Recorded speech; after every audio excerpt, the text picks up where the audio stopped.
and I became fascinated with the Vedic culture of ancient India. The writings of that culture speak of human presence on this planet going back millions of years.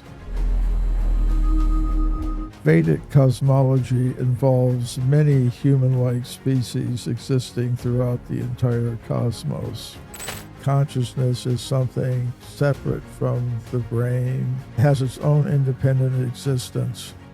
Our material bodies come into existence at a certain point in time, and at a certain point of time they cease to exist. But the conscious self continues into another form of life. I just realized it's out of my hands. And that's when I felt myself separating from my body. I found many reports of human bones, human artifacts, human footprints that go much further back in time than 300,000 years. In some cases, they go back millions of years. Scientists tend to find what they're looking for.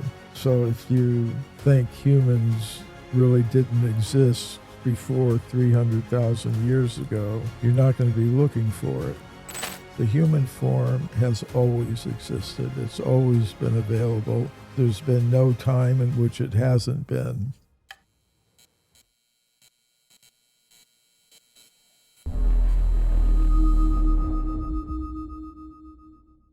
All right, you ready to go? Ready? All right, great. Well, welcome. It's been cool to get to know you over the last couple of days. Thank you for coming down to Florida. I really have enjoyed it, and I'm looking forward to our conversation today. Good. Me too. Yeah. You said you hadn't done a live podcast in maybe ever that you've done. It's mostly been virtual, right? Absolutely. Yeah, this is a real treat. Good. You've enjoyed the vase collection in the studio. It is just amazing. I've heard of these things. John Anthony West once talked to me about the fantastic stonework vases that came out of Egypt, but to actually see them and hold them is quite an amazing experience. And I thank you for giving me that chance. Very welcome. Yeah, that's the reason for the collection. You know, people definitely enjoy checking them out. So happy to do it. You have done some incredible work on ancient humans potentially being on planet Earth for much longer than what mainstream tells us. And so you wrote a book in, was it 1993? I wrote it in the late 1980s and early 1990s. It was published in 1993. That's the book Forbidden Archeology. And that explores the topic of ancient humans on planet Earth like millions of years ago, right? Yeah. I mean, what happened is when I was young, traveling around, I ran into some young people who had gone to India and back, and I became fascinated with the Vedic culture of ancient India. And the writings of that culture speak of human presence on this planet going back millions of years. So that was something completely different than I'd ever learned from my teachers in high school or university. So with another friend of mine, Richard Thompson, we began to discuss, well, is there any factual basis for that? Or is it some mythology? And the Vedic traditions eventually turned into Hinduism? Yes, that's one of the modern words for it. Okay. Yeah. Okay. And there were a couple of different, there was early Vedics and then there were later Vedics. And was it the Upanishads that were a part of the later Vedics? Upanishads are considered early Vedic. The particular literatures that I was referring to are called the Puranas. Purana means something old. It means history, basically, the history of the cosmos, the history of human beings in the cosmos. So that was one of the major inspirations for my work. Of course, a lot of different ancient wisdom traditions speak of a very ancient human presence. You have the Mayan culture of the Central America area, the Egyptian uh, pharaoh lists go very far back in time. Uh, you find this idea of extreme human antiquity in many different cultures, but uh, the question I had, is there any factual basis for it? Now, if you look in the current textbooks of archaeology, you're not going to see any such evidence. You'll see the discoveries that kind of conform to the current dominant consensus that human beings like us first appeared 300,000 years ago. And before that, there weren't any humans like us. So I decided to look beyond the textbooks, look into the whole history of archaeology. And when I went back to the original reports by scientists over the past century or so, I found many reports of discoveries of human bones, human artifacts, human footprints that go much further back in time than 300,000 years. In some cases, they go back millions of years. Yeah, and I want to talk about some of that evidence, and let's get into that in just a minute or two. But yeah, I want to back up for a minute, maybe, and just talk a little bit about your earlier life and some of the experiences that you had. Because we were talking at dinner last night, and one of the fascinating things that you mentioned was that you had an out of body experience, and that you invented lava rock surfing. So, A little known fact. A little known fact about you, Michael. Never seen it mentioned. Right. Which one of those do you want to start with? Well, let's start with the out of body experience. Let's do it. I was, of course, I'm been around for a while. So during the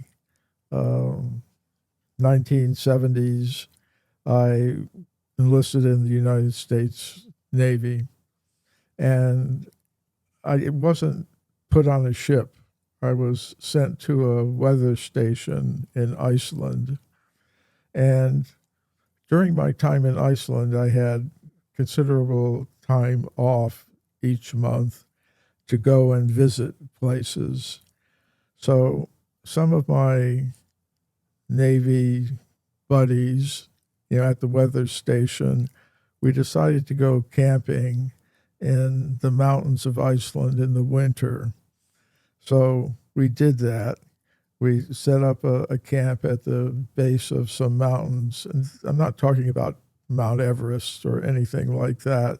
The mountains there were kind of small, a few thousand feet.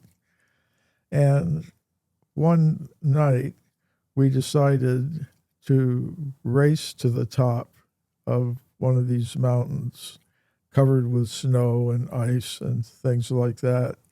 So we started going up the slope.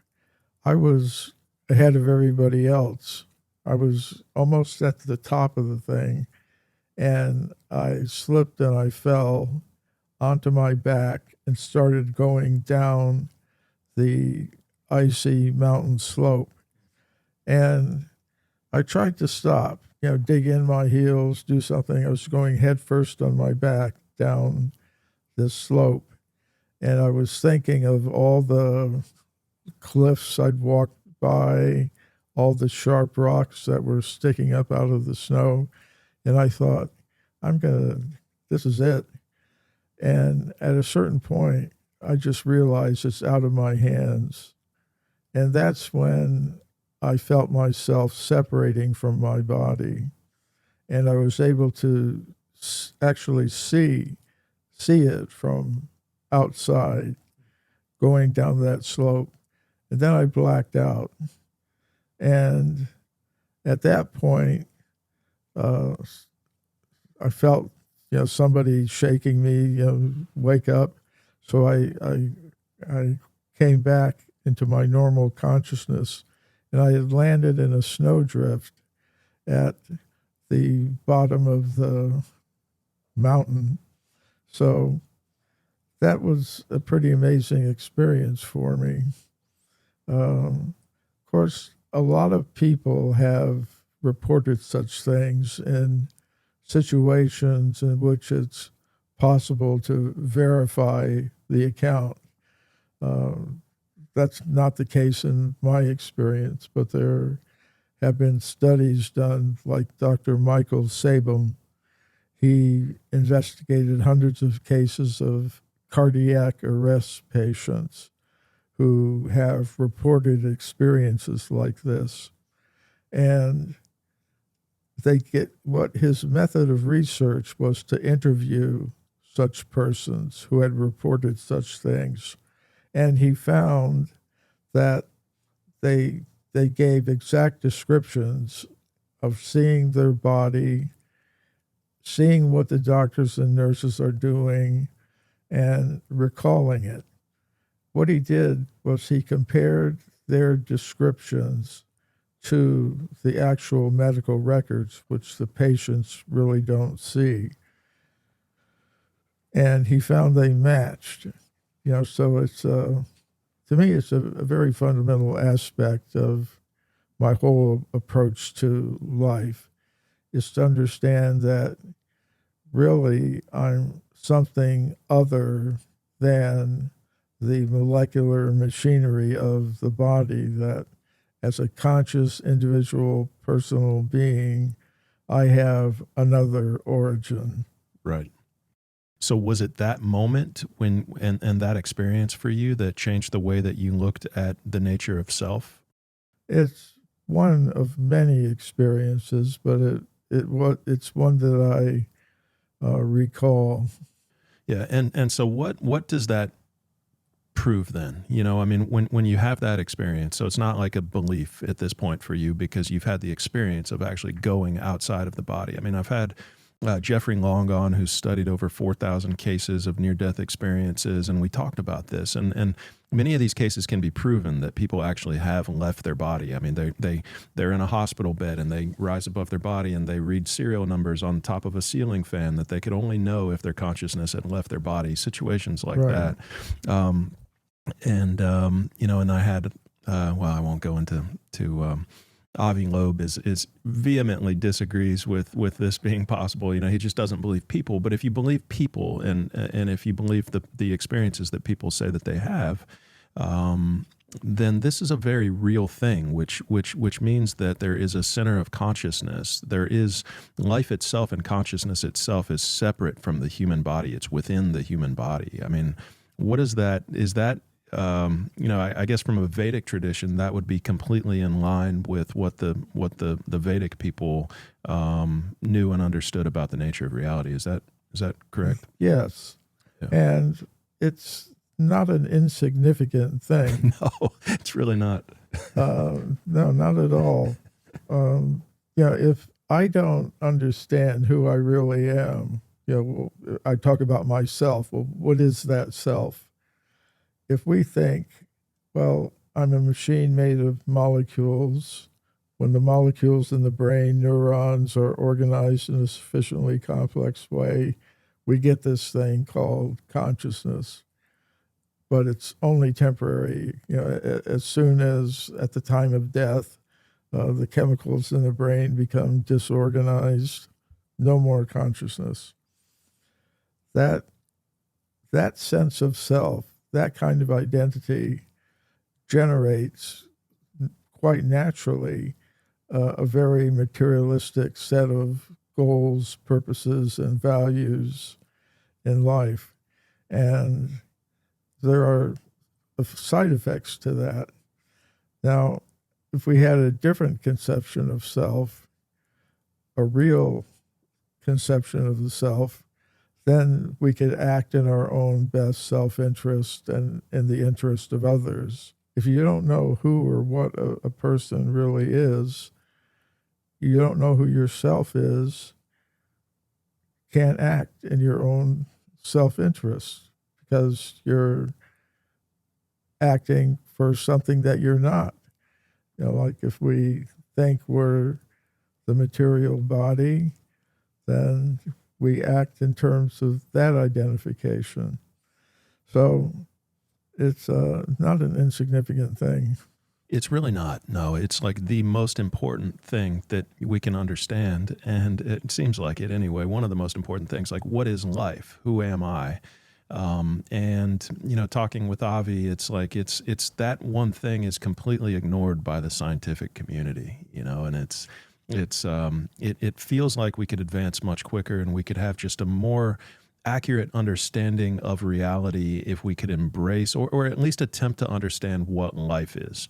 I mean, there's clearly, if you look at a dead body next to a living body, they're both bodies, but there's a difference. There's one has life within it and one doesn't.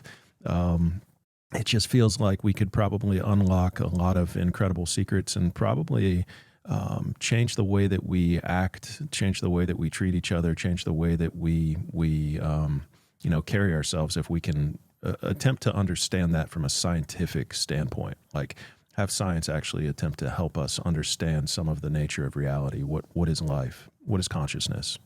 Well, it's interesting because there is a trend in science to start dealing with consciousness.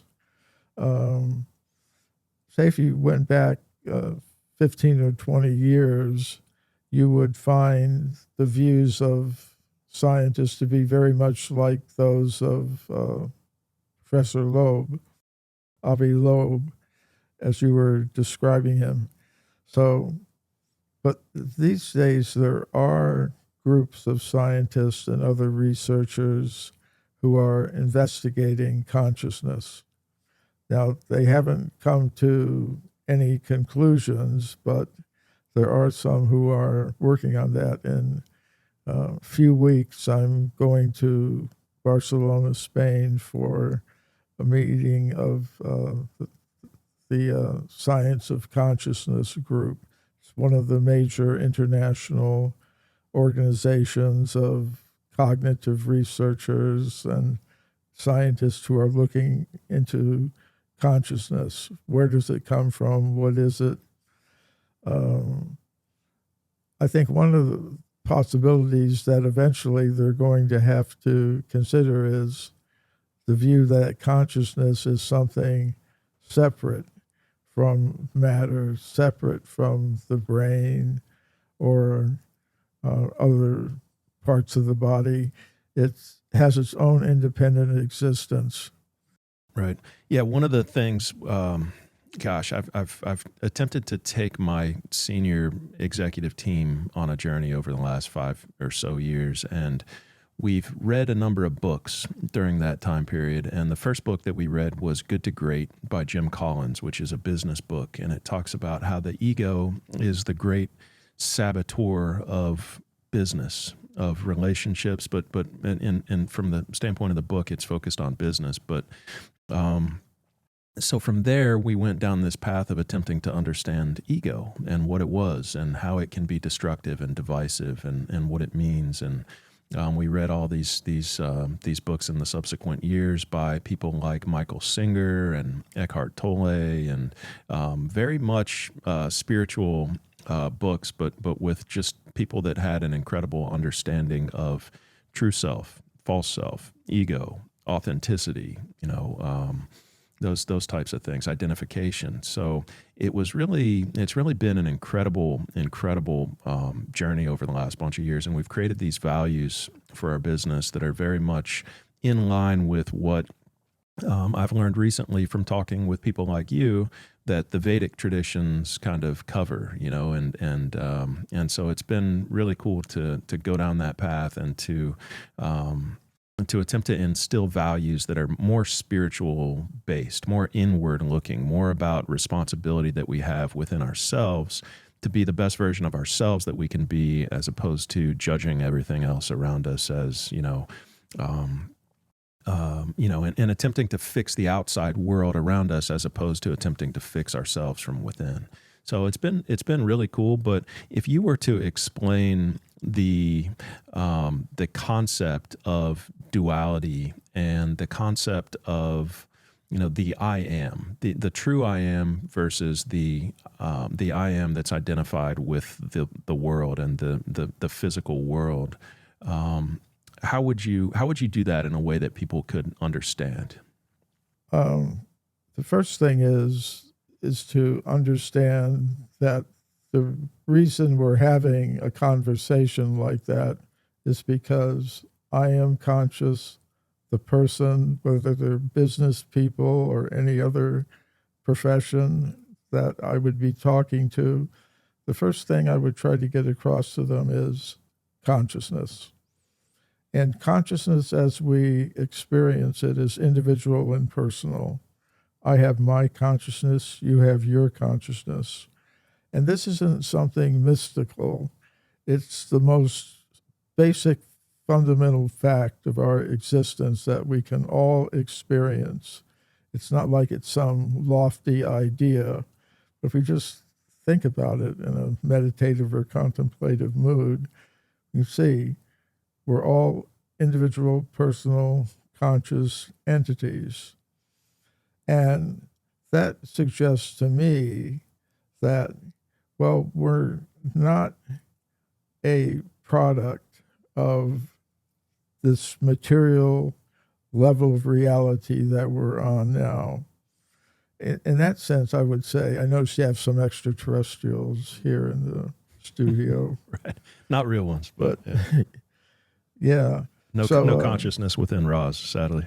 Yeah. Yeah. Ross from Roswell. You got it. Yeah. Yeah. So, hey, Ross. But we're all extraterrestrials in the sense as beings, conscious beings. We're not from matter. We have an existence that originally or naturally belongs on what I call the level of pure consciousness, where we understand I'm a being of pure consciousness, you're a being of pure consciousness, everyone, all forms of life, not just human, but other forms of life are vehicles for conscious selves. And when we understand that, we can see how we can exist together, either in a company dealing with its customers or a political organization or government dealing with its population and other countries, whatever kind of activity we're engaged in.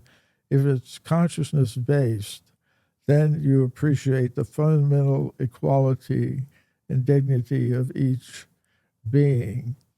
The tendency we have is to divide ourselves into competing groups, individually, collectively, and it generates a lot of anxiety and even different kinds of violence on different levels, which could range from nuclear war between superpowers to individual power grabs.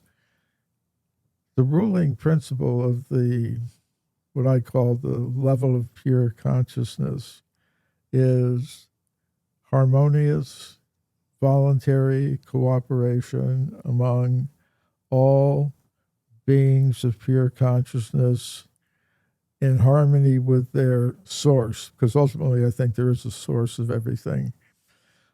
Now, if that type of mentality were the basis for our institutions, our social groupings, and things like that. Businesses, football teams. It would be political parties. Yeah, it would be a different set of institutions and values and goals in life. Yeah, so that I am, that identification, and we're talking about splitting up into groups and identifying with a specific group. You're talking about identifying as a nationality, as a religion, as a political party, as a gasoline car driver or an EV car driver, as a male or a female, as a as opposed to it just being the vehicle that you're in.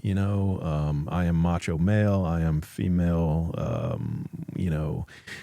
You're saying that by identifying with those and taking the I am to I am something other than what I truly am, outside of just common whatever speech and language that we use to communicate. If you really do identify with that, then that is the source of separation. It's the source of this movie character, this false self, this ego that we are that we take to be the truth, but that's actually just an illusion. Couldn't have said it better myself. In the Vedic yoga philosophies, there's the concept of ahankara. That means false ego. The real ego is, in the Sanskrit language, aham brahmasmi. Aham means I, Brahma means spirit, asmi, I am. I am a spirit soul in a human body, in, say, a plant body or in a seagull body. Every living thing is a vehicle for a conscious self. And what happens when we become egotistical or selfish and get attracted to the idea that I am the controller, I am the proprietor, I am, you get into the mentality of trying to dominate, control, and exploit either the material energy or the other conscious beings who find themselves on this level of reality, be they human or plant or animal.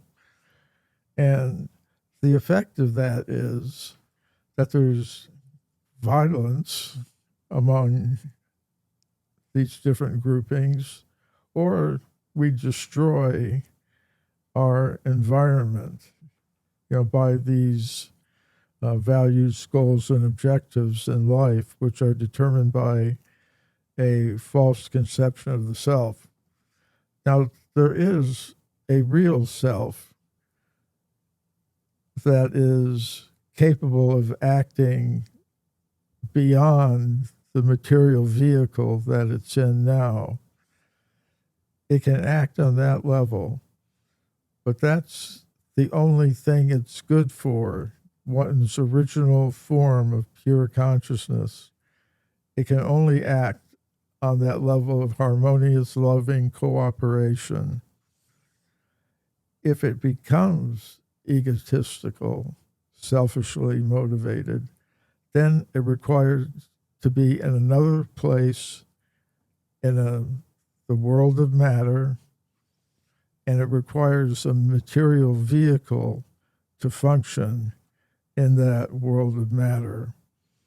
And false ego means, instead of identifying with one's original nature as a being of pure consciousness, one identifies with a material vehicle in which it can interact with not the real world, but with a virtual reality system, you could say, that's provided for us.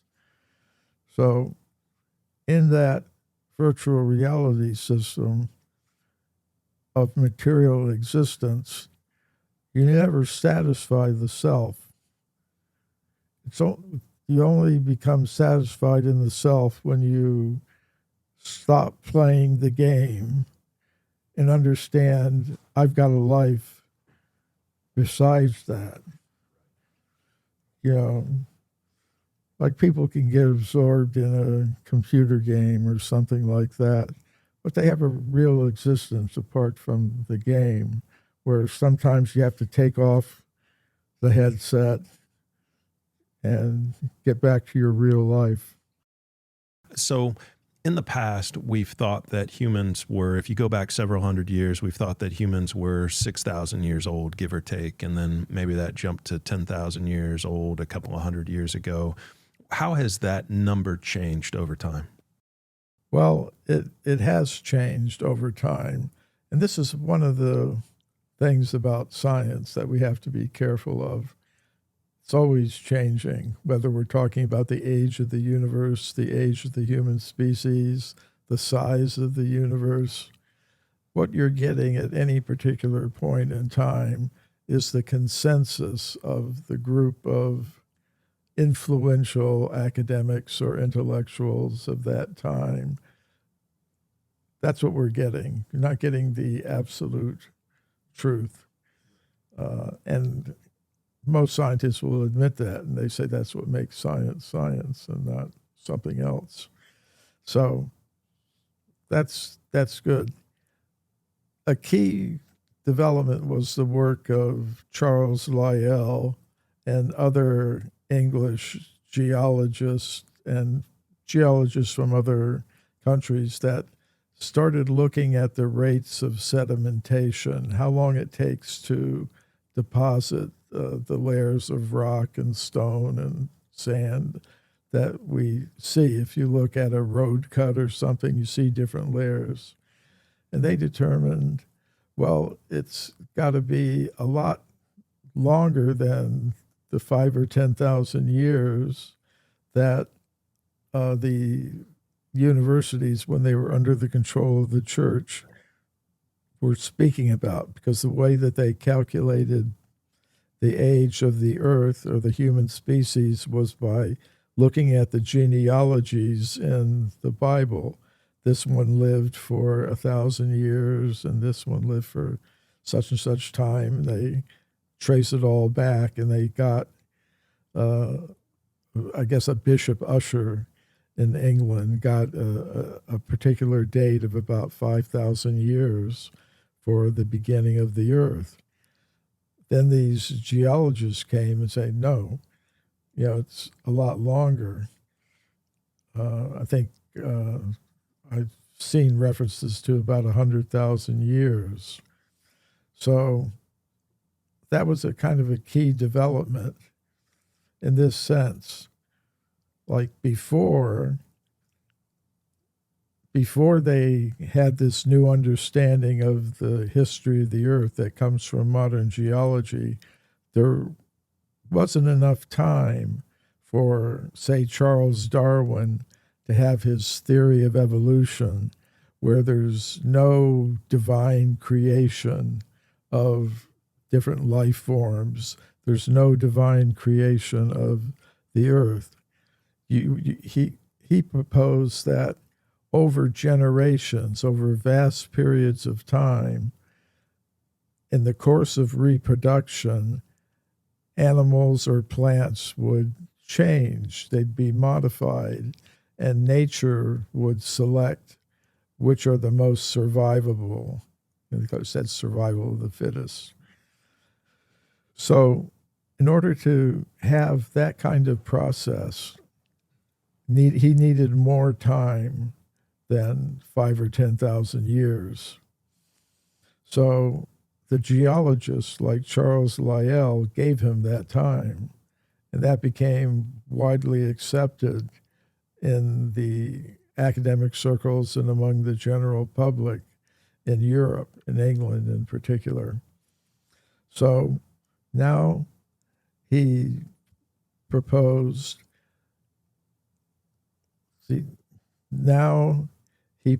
his theory of evolution.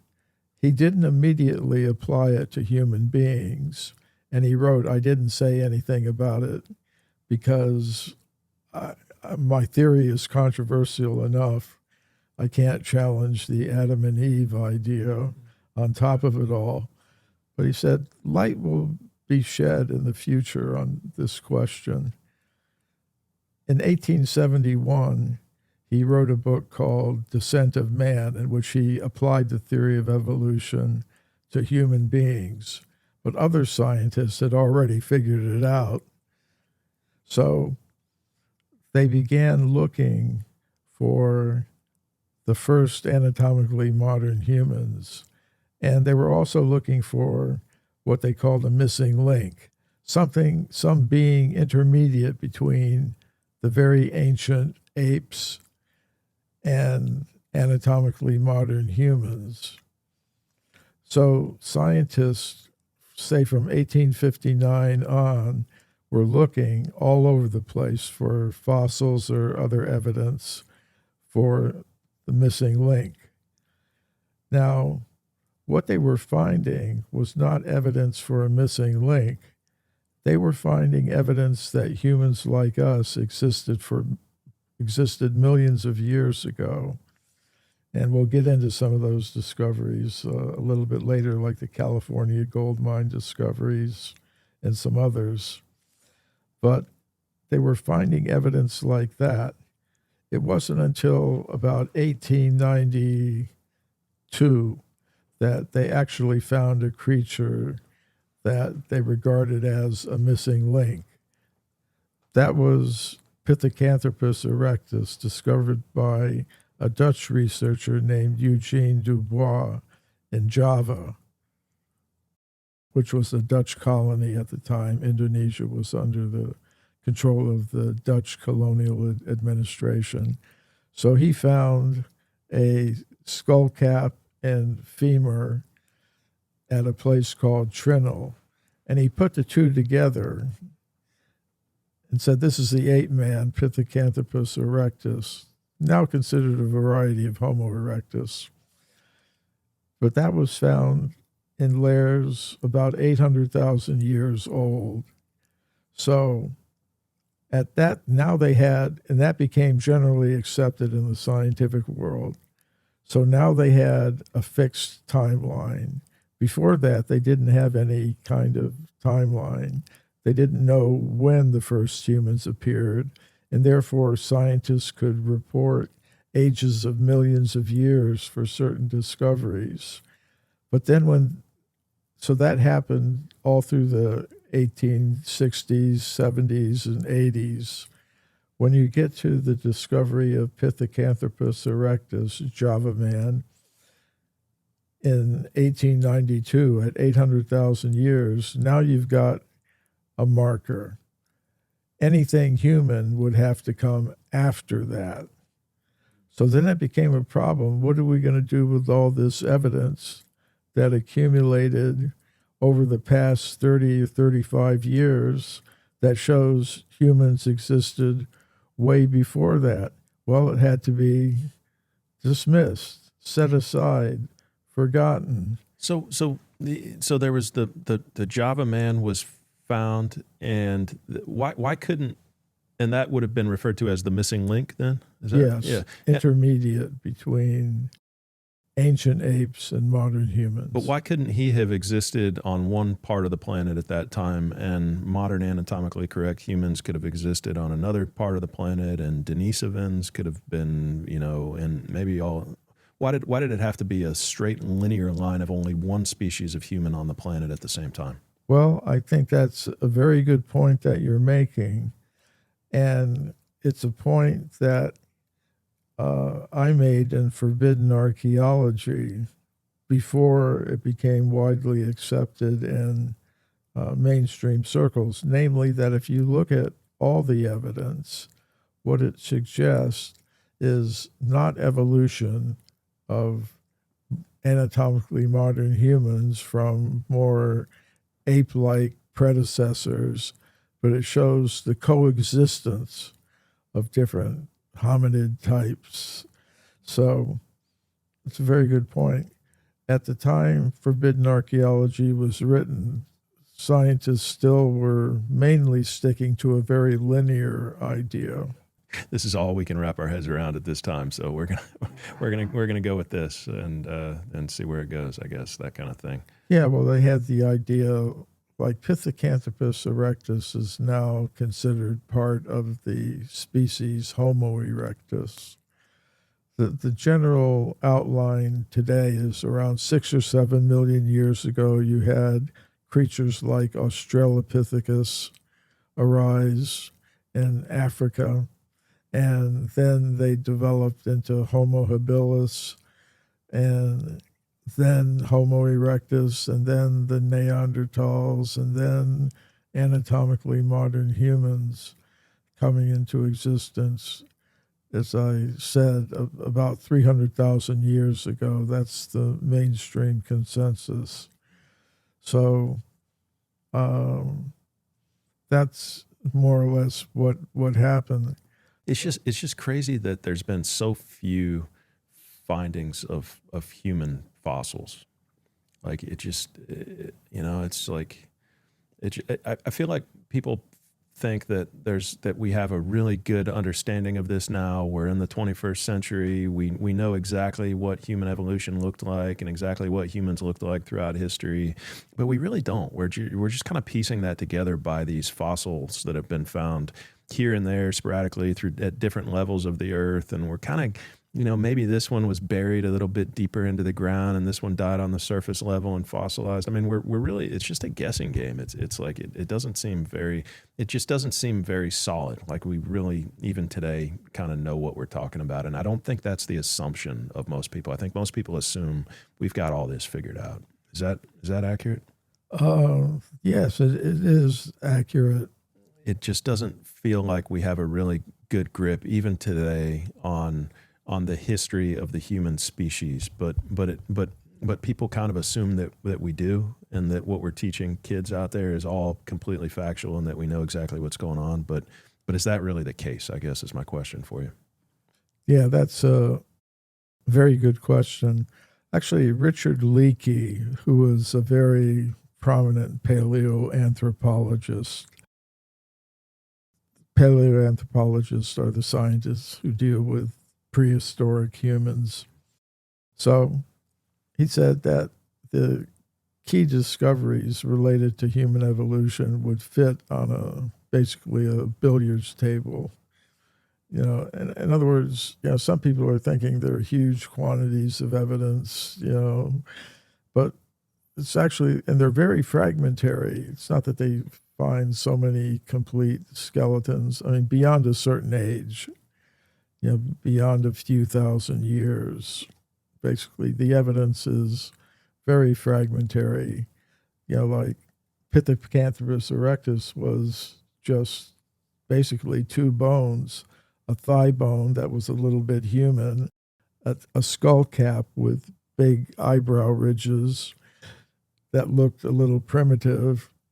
They were actually found 50 feet apart in a formation containing many other animal bones.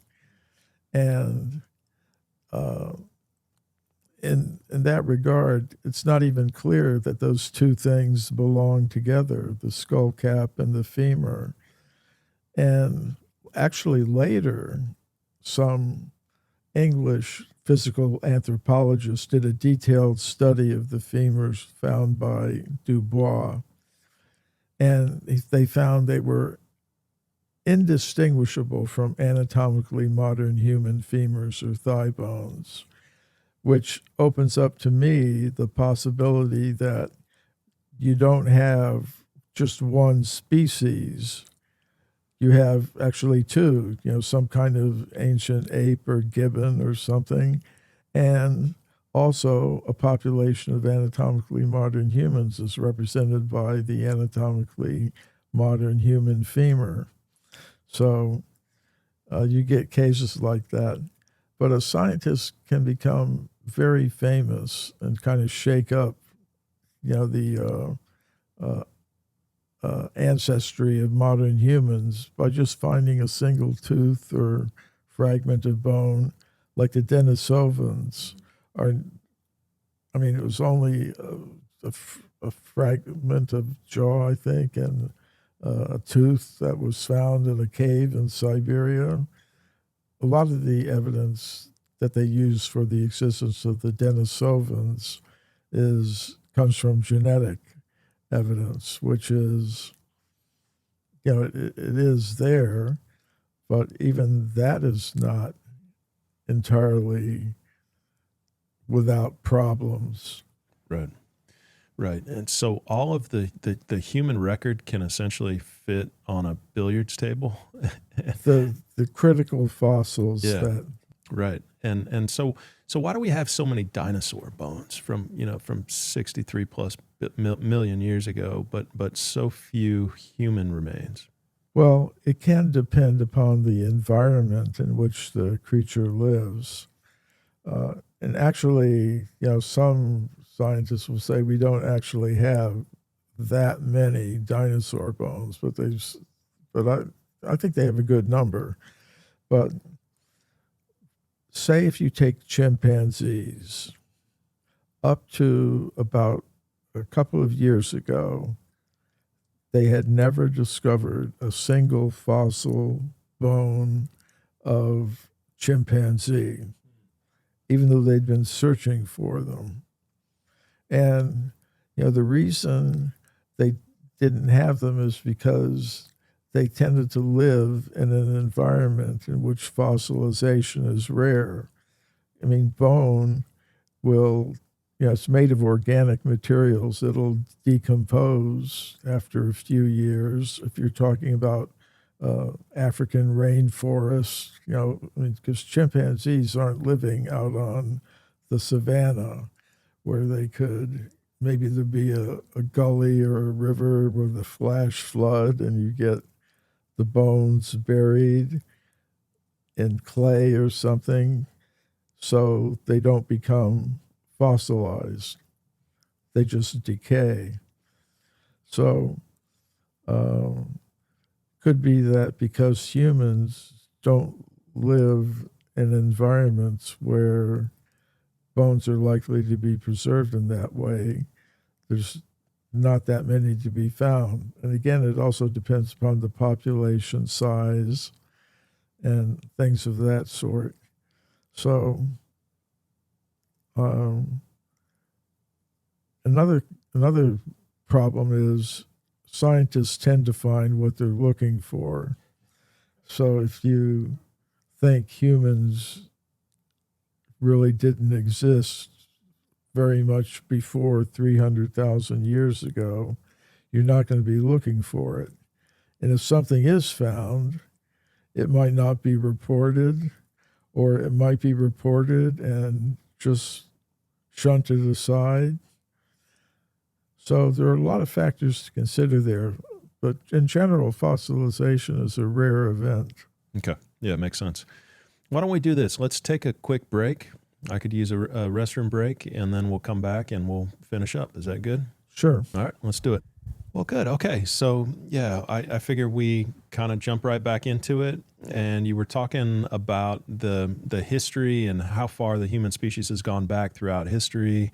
I think you got to about 1890, and you were telling me about that. I've figured maybe we continue along that line, and then I want to get into some of the more specific evidence that we for ancient humans, really really old humans that you find very compelling and fascinating. So, but were you finished with that kind of that story, that dialogue? I think we had gotten to the idea that there was this Java Man discovery that was very important in the history of archaeology, because previous to that, well, we went all the way back to the Bible times, sort of, when, not just Bible times, but even, scientists in modern Europe were operating under the assumption that the whole of human existence had to fit within 5,000 years. And even that, they couldn't be all the way back to the very beginning. So at some point after the creation of the universe, according to that particular understanding, would be, about 5,000 years.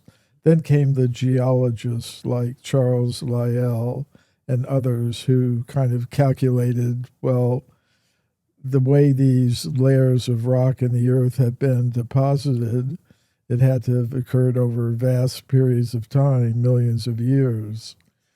So that was something that Charles Darwin needed in order to formulate his theory of evolution, where instead of God creating the different species as they are, there had to be some process of reproduction with modification operating under natural selection. In other words, living things, when they reproduce, they make varieties. The varieties are not very far from the original, but you need vast periods of time for the varieties to accumulate until you finally get a new species. So for his theory to work, he had to have vast periods of time, and the geologists gave it to him. So with that, he was able to publish his Origin of Species book. And many scientists began to apply that theory to human beings. Human beings must have been the result of modification of something that was maybe a little bit human, but as you go further and further back in time, it becomes less human-like and more ape-like and primitive. So scientists were looking to prove that concept. They were looking to find what they called a missing link, some beings intermediate between ancient apes, modern humans. And they were looking very hard for it, but they weren't finding a missing link. What they were finding is evidence that anatomically modern humans existed in the distant past. Now, that wasn't such a problem because they didn't have any fixed evolutionary timeline for humans. It was sort of wide open.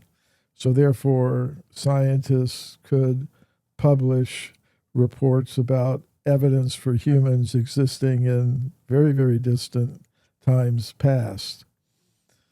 Now, in 1892, which is about 40 years after the theory of evolution was published, scientists were confronted with a discovery of a missing link. This is the Java Man discoveries by Dubois.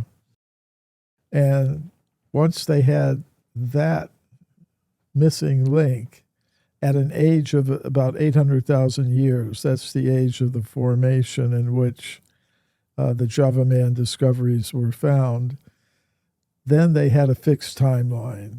Anything human had to be after 800,000 years. But the problem became, what are we going to do with all the evidence that's accumulated over the past 30 or 40 years that showed humans existing before that? So that's where I believe a process of knowledge filtration sort of really began in a strong way. That's where the cover-up began. Yeah. Yeah.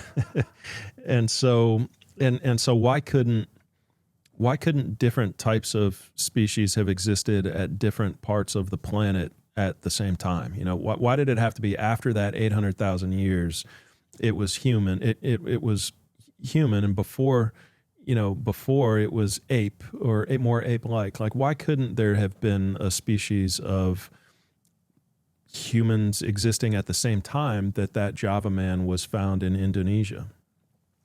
It's a very good question, Matt. And it's something in which Forbidden Archeology was ahead of its time. Because what we proposed in that book was that if you actually look at all of the evidence, what emerges is not a picture of linear evolution, but a picture of coexistence of different hominin types. There are ape men, missing links, you could say, that have existed. There are anatomically modern humans that have existed. There are apes and monkeys that have all existed at the same time.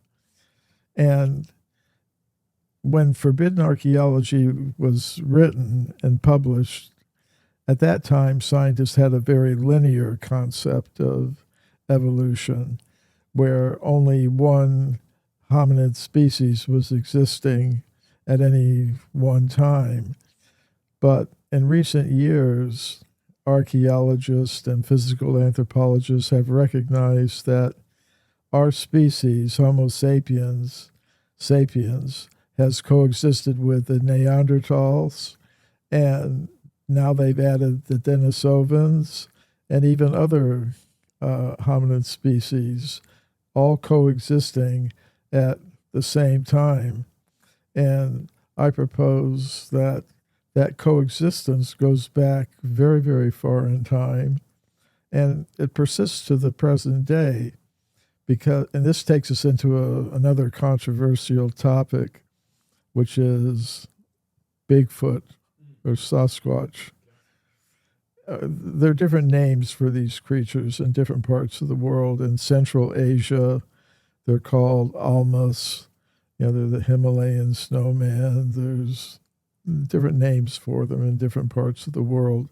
But there are creatures that resemble the descriptions that we get from scientists of these different hominid species like Australopithecus or Homo erectus.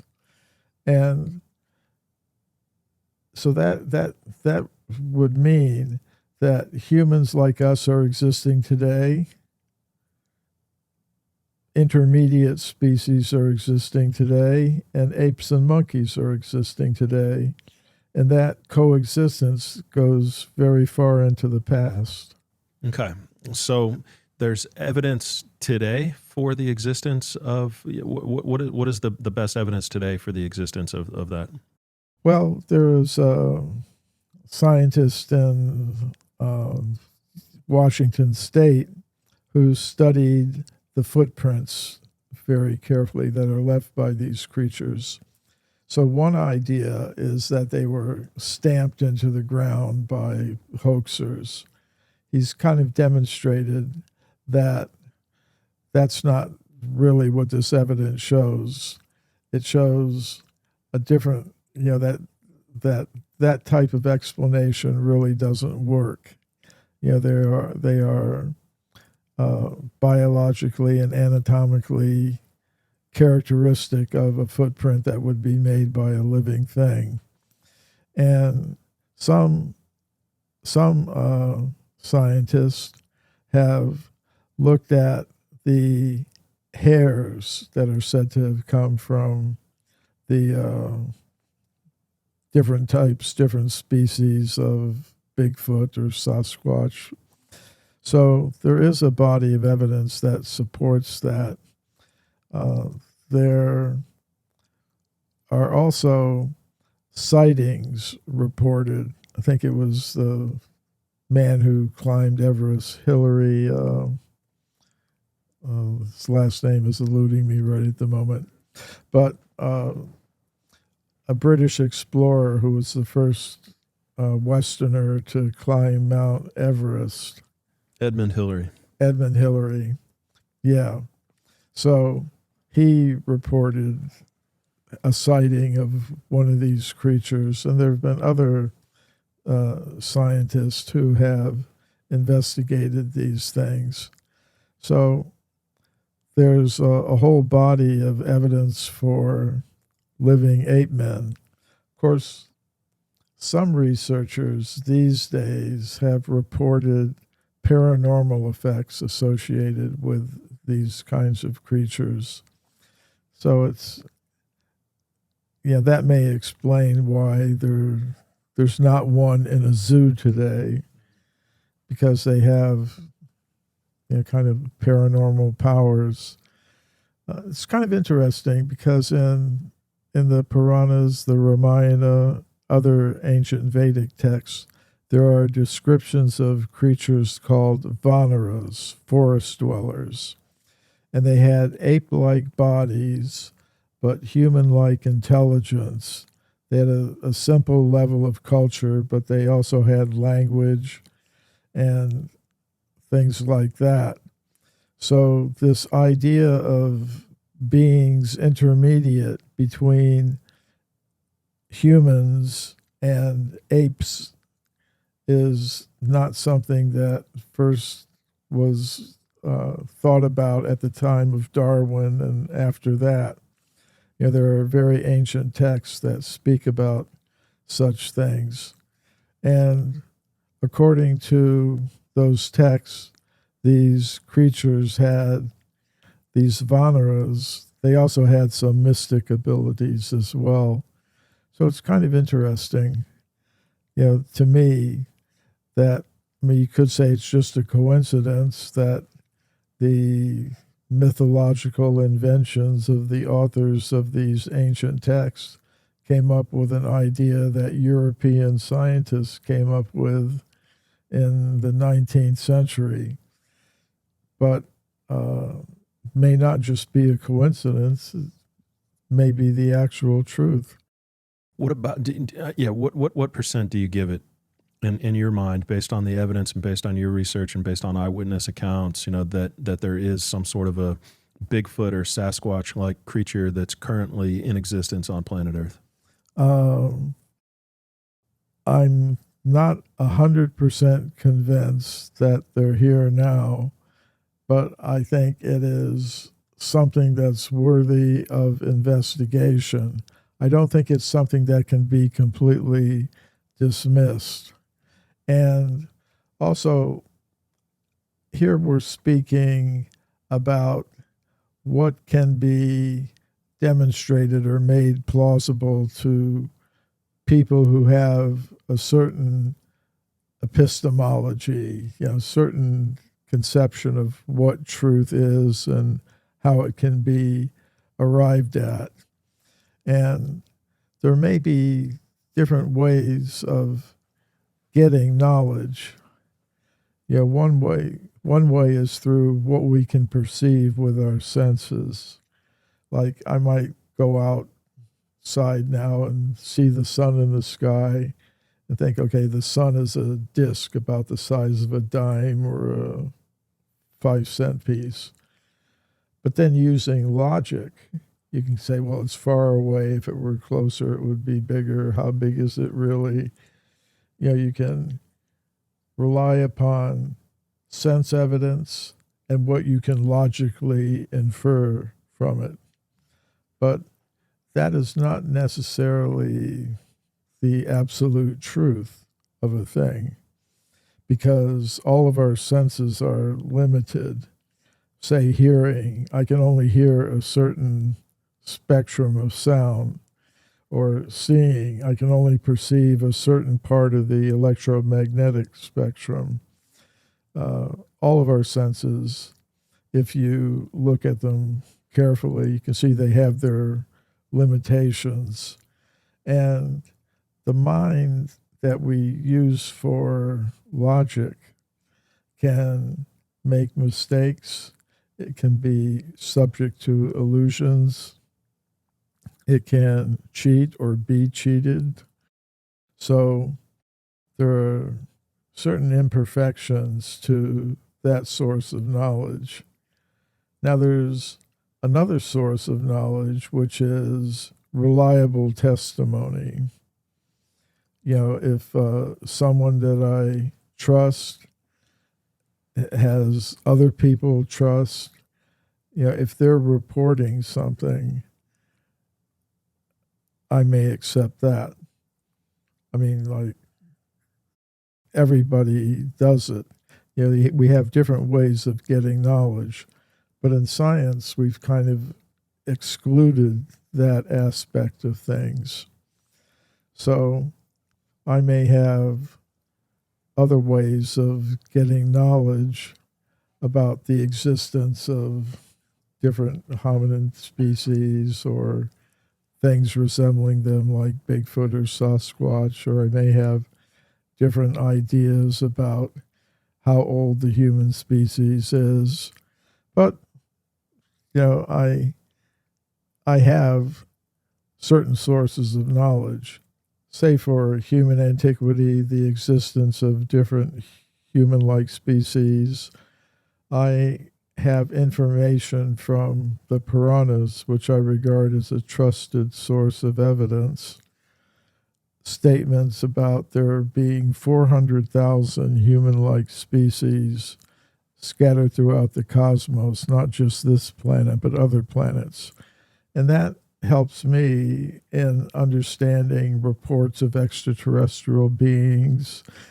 It helps me understand reports of human-like creatures like Sasquatch and Bigfoot and allied creatures.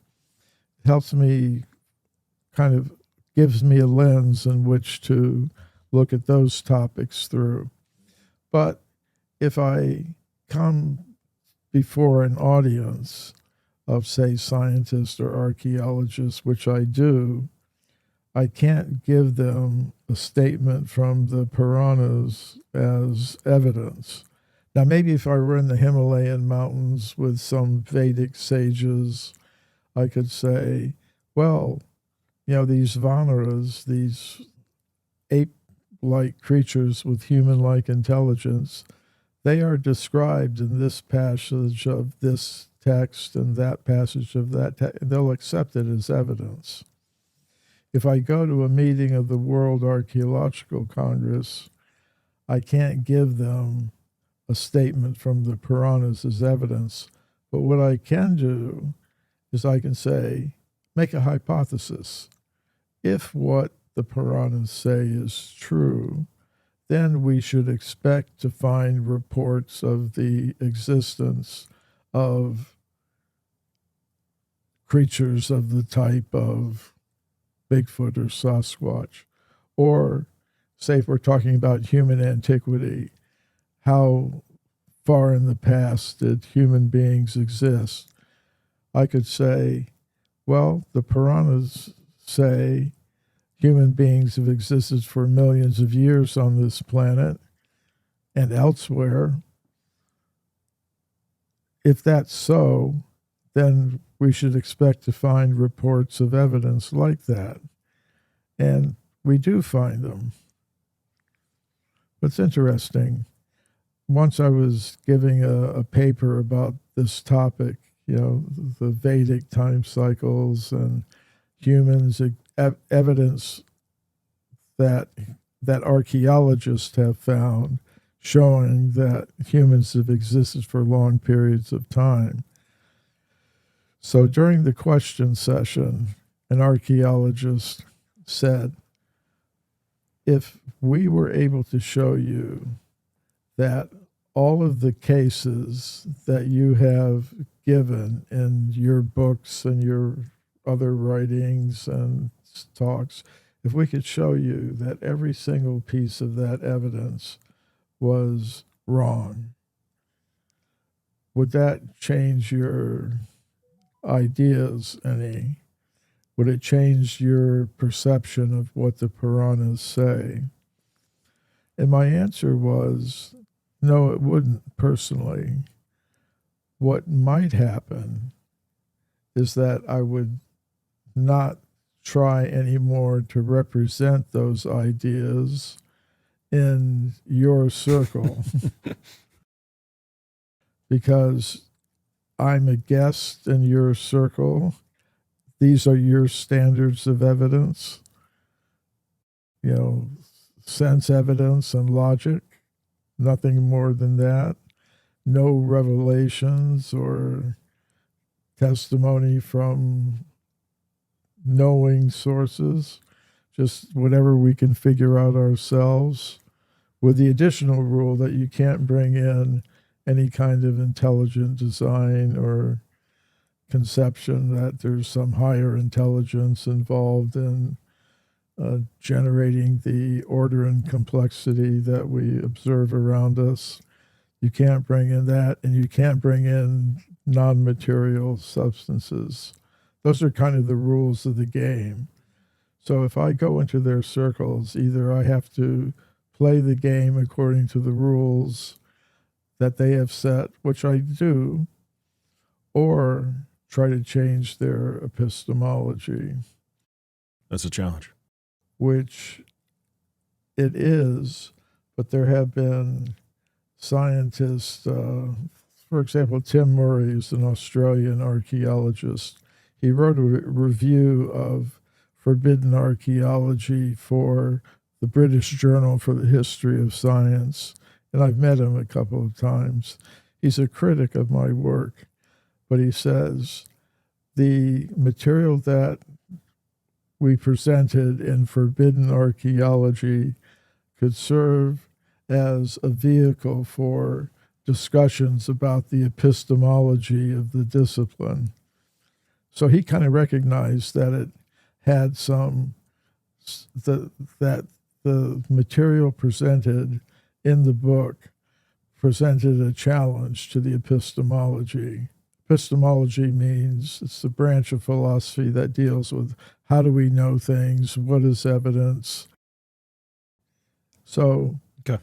Let's get back to the human conversation in a second, but what are your thoughts on the UFO phenomenon, UAP? I guess first question, have you ever personally seen anything that's unexplainable? And then second, like, what's your take on the whole situation and what's actually happening? Well, here again, my ideas are inspired and informed by my studies in the Puranas and the other Vedic texts, which speak about such things. They were called Vimanas in Sanskrit, and there are elaborate accounts of them. I'd like to get into some of that, but just to briefly answer your question, the main point of it is, I think Vimanas, I have reasons for believing that Vimanas exist, or that UFOs, in the sense of being some kind of extraterrestrial flying machine or transport, I think that exists. I think there's good evidence for it. And what I think is going on is, now they say they don't use the term UFO. A lot of people still do, but the current terminology is unidentified aerial phenomena, UAPs. I listened with interest to the testimony that was given to some United States congressional committee on this topic. And I found it interesting that it appears to me that the official reaction to the whole phenomenon is it can't just be dismissed or ignored. So they've had to come up with different policies that now we're encouraging, say military pilots and others to report these things. We'll consider them, we'll study them, we're not ruling anything out. But then they go on to say, we've studied it all, and we can't say that there's anything that's off planet. So more or less, they're sticking to their position, but they're realizing it can't be ignored. So they've formed some new committee or office in the government that's dealing with these things. Arrow? Yeah, something. I forget the exact name for it. Yeah, I think that's the latest one. But they're looking at everything, but they won't look at the Tic Tac incident off of the coast of California with David Fravor and those guys. It's like the biggest cases they're still ignoring. They're refusing to take a look at. But yeah. So your thoughts are that there is for sure something going on and that it's likely extraterrestrial. One thing doesn't rule out another. Right. There can be technologies that we're developing that aren't public. I remember some time ago, it was in the 1990s sometime, I went to Edwards Air Force Base for an air show, and they had on display for the first time in public the SR-71. Forget what is the name for it, but it's a reconnaissance plane that could reach from LA to London in, like a couple hours, something. It was very high speed, very high altitude. The Blackbird? Yeah, Blackbird. Yeah, and I saw it. And no photograph of it had ever been shown to anyone. It was built in underground factories out there. Lots of people were involved in building it, operating it. It had been operated for maybe 20 years without a single word of it or picture of it ever getting out. And that means there were thousands of people who either worked on it, flew it, evaluated the intelligence from it, or built it that didn't say anything. So I think it's possible that there are examples of technologies like that that may be known to a few people but aren't public knowledge. Right. Yeah, just like Denisovans and Neanderthals and Homo sapiens could exist on the planet at the same time, both alien technology and human technology in terms of craft can exist on the planet at the same time. Yeah. And I think so there could be that kind of technology or the extraterrestrial technology. I always liked the book by Colonel Corso, who claimed to have been involved in backward engineering, technologies that were recovered from a crashed UFO. I found that highly credible. But these ancient Sanskrit texts give elaborate accounts of flying craft that, in terms of their activities and abilities, tend to resemble modern UFO or UAP reports. And there are examples of extraterrestrial technology transfer. As I said, the Vedic cosmology involves many human-like species existing throughout the entire cosmos. Some of them are, to put it very simply, on the side of darkness, and some are on the side of light. You could say there's always been in the cosmos this basic conflict between the forces of goodness and light and darkness, you could say. So once there was a king on our Earth planet that wanted to conduct warfare on this planet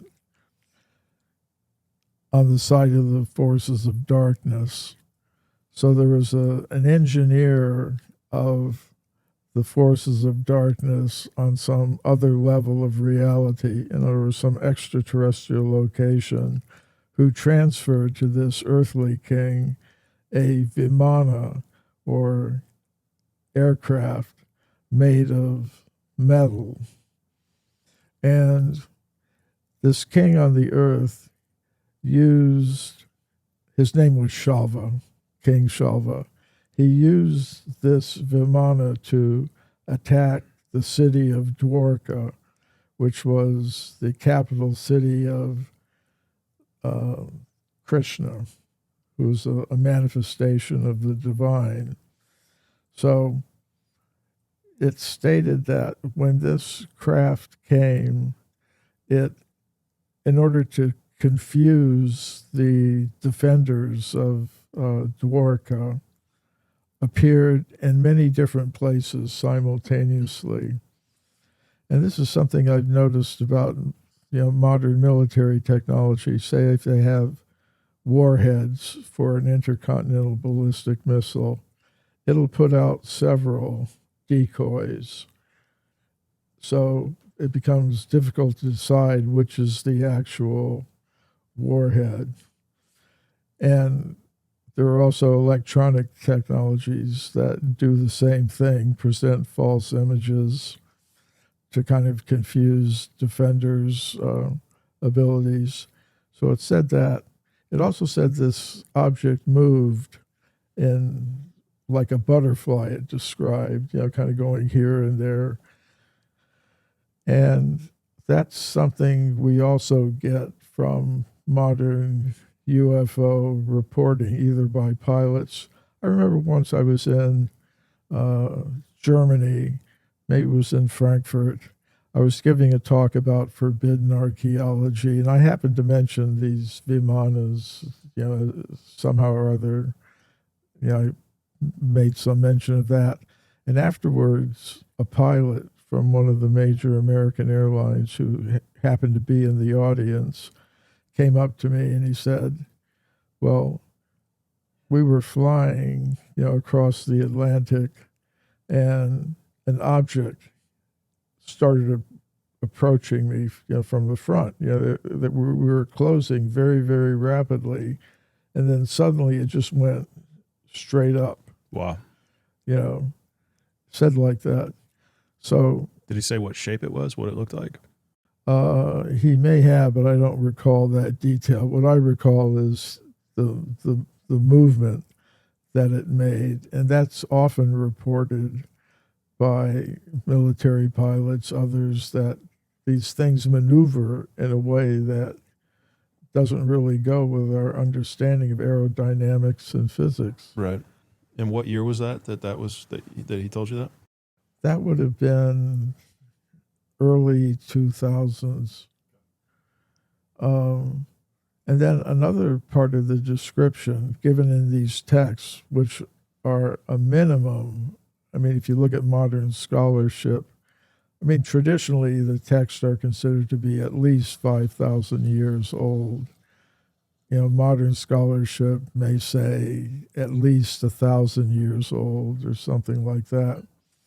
Another thing these texts reported is that the weapons used by this craft when it attacked the city, they resembled,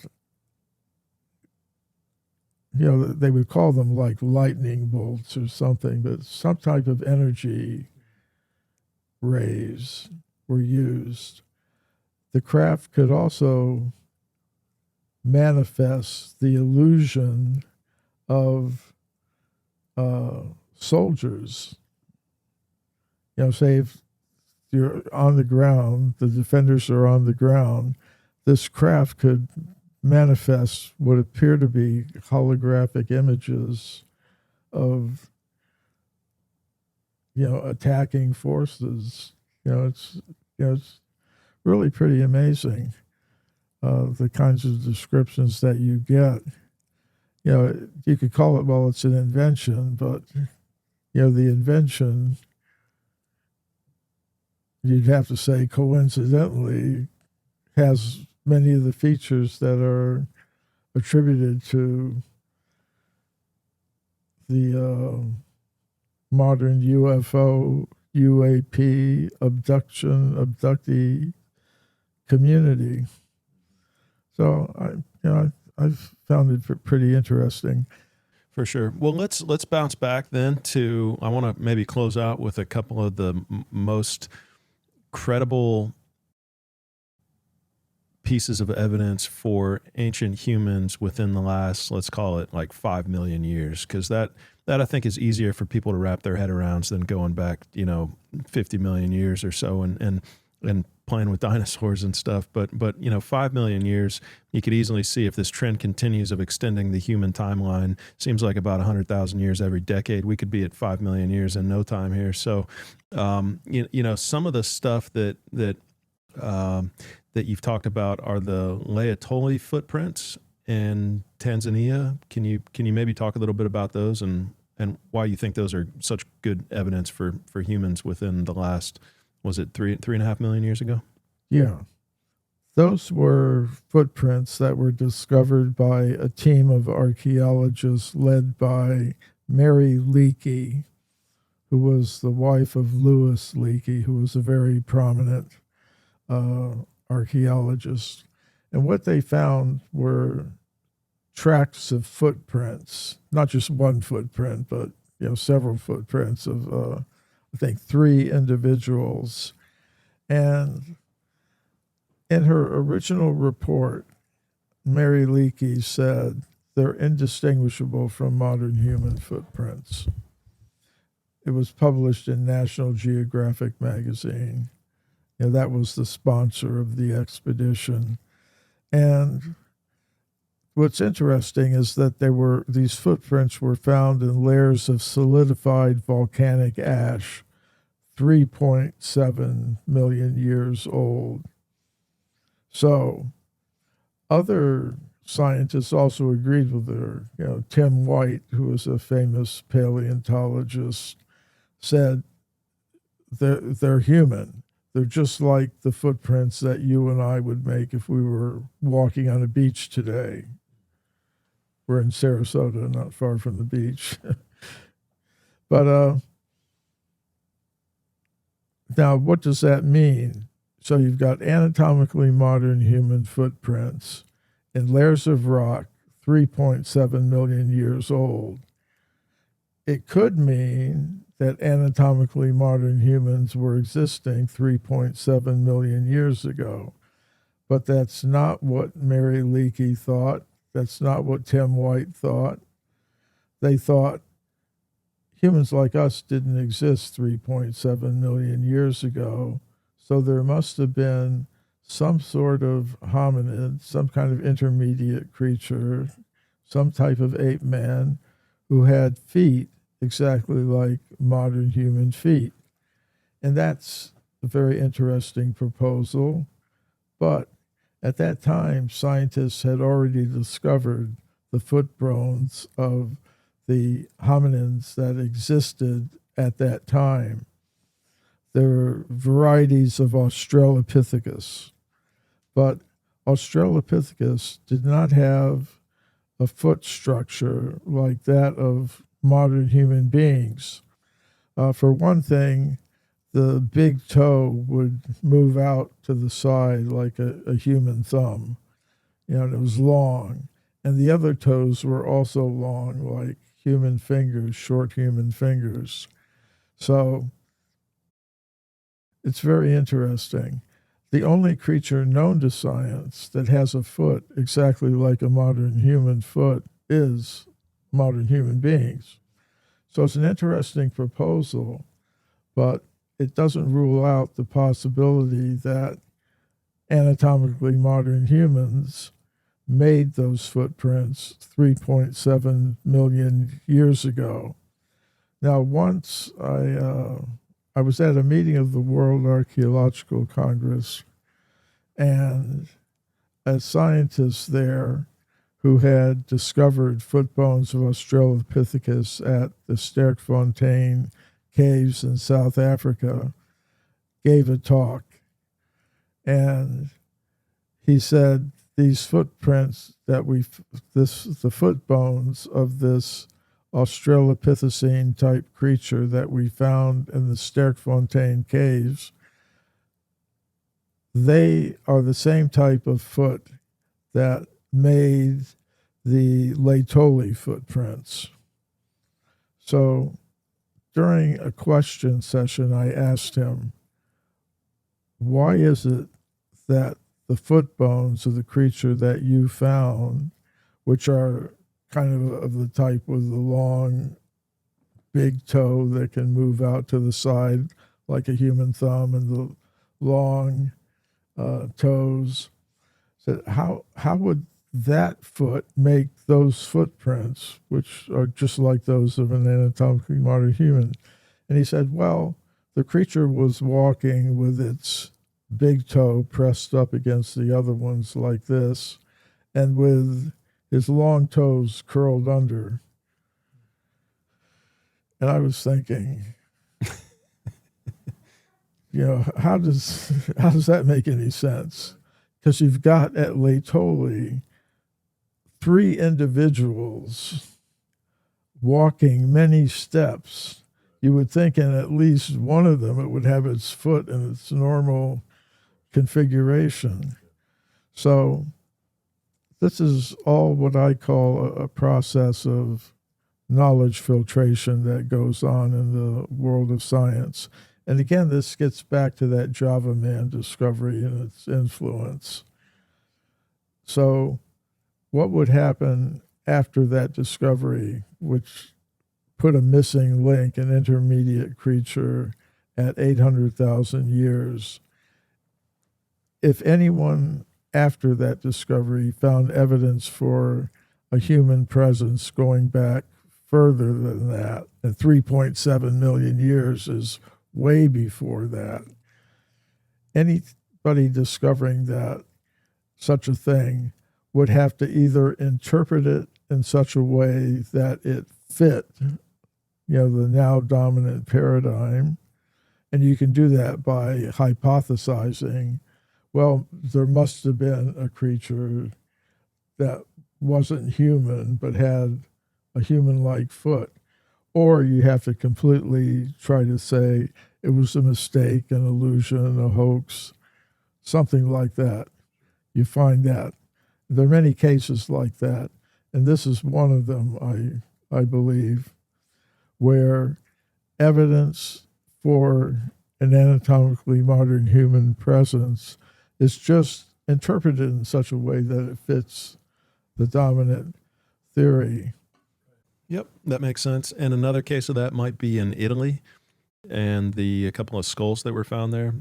Yeah, over the years, many things have been found. But to me, the most interesting case is that of Castanedolo, where Giuseppe Ragazzoni, an Italian geologist, found in Pliocene formations about, well, between 2 million and 5 million years old. He found anatomically modern human skeletal remains of more than one individual. And one obvious skeptical objection to a discovery like that of anatomically modern human bones being over 2 million, perhaps as much as 5 million years old, is it's intrusive. It was buried, right? It was buried. Obviously, somebody died a few thousand years ago.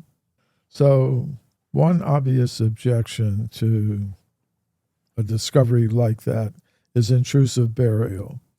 Somebody must have died 1,000 or 2,000 years ago. His friends or relatives dug a hole, dug a grave, and they put the body down in that ancient layer and covered it over. And, that's why you think you've found a human skeleton millions of years old. So things like that can happen. They do happen. But Ragazzoni was aware of that. And what he said in his original reports, which are in Italian, if you carefully study it, he says, I looked very carefully when I was taking the skeleton out of the ground, and the deposits above it were all undisturbed. Each stratum was undisturbed. And he further said that each stratum had its own microstratigraphy. In other words, each layer was actually made of many thinner layers, and all of them were undisturbed. So then one could say, well, maybe we should carbon date the bones. So things like that are done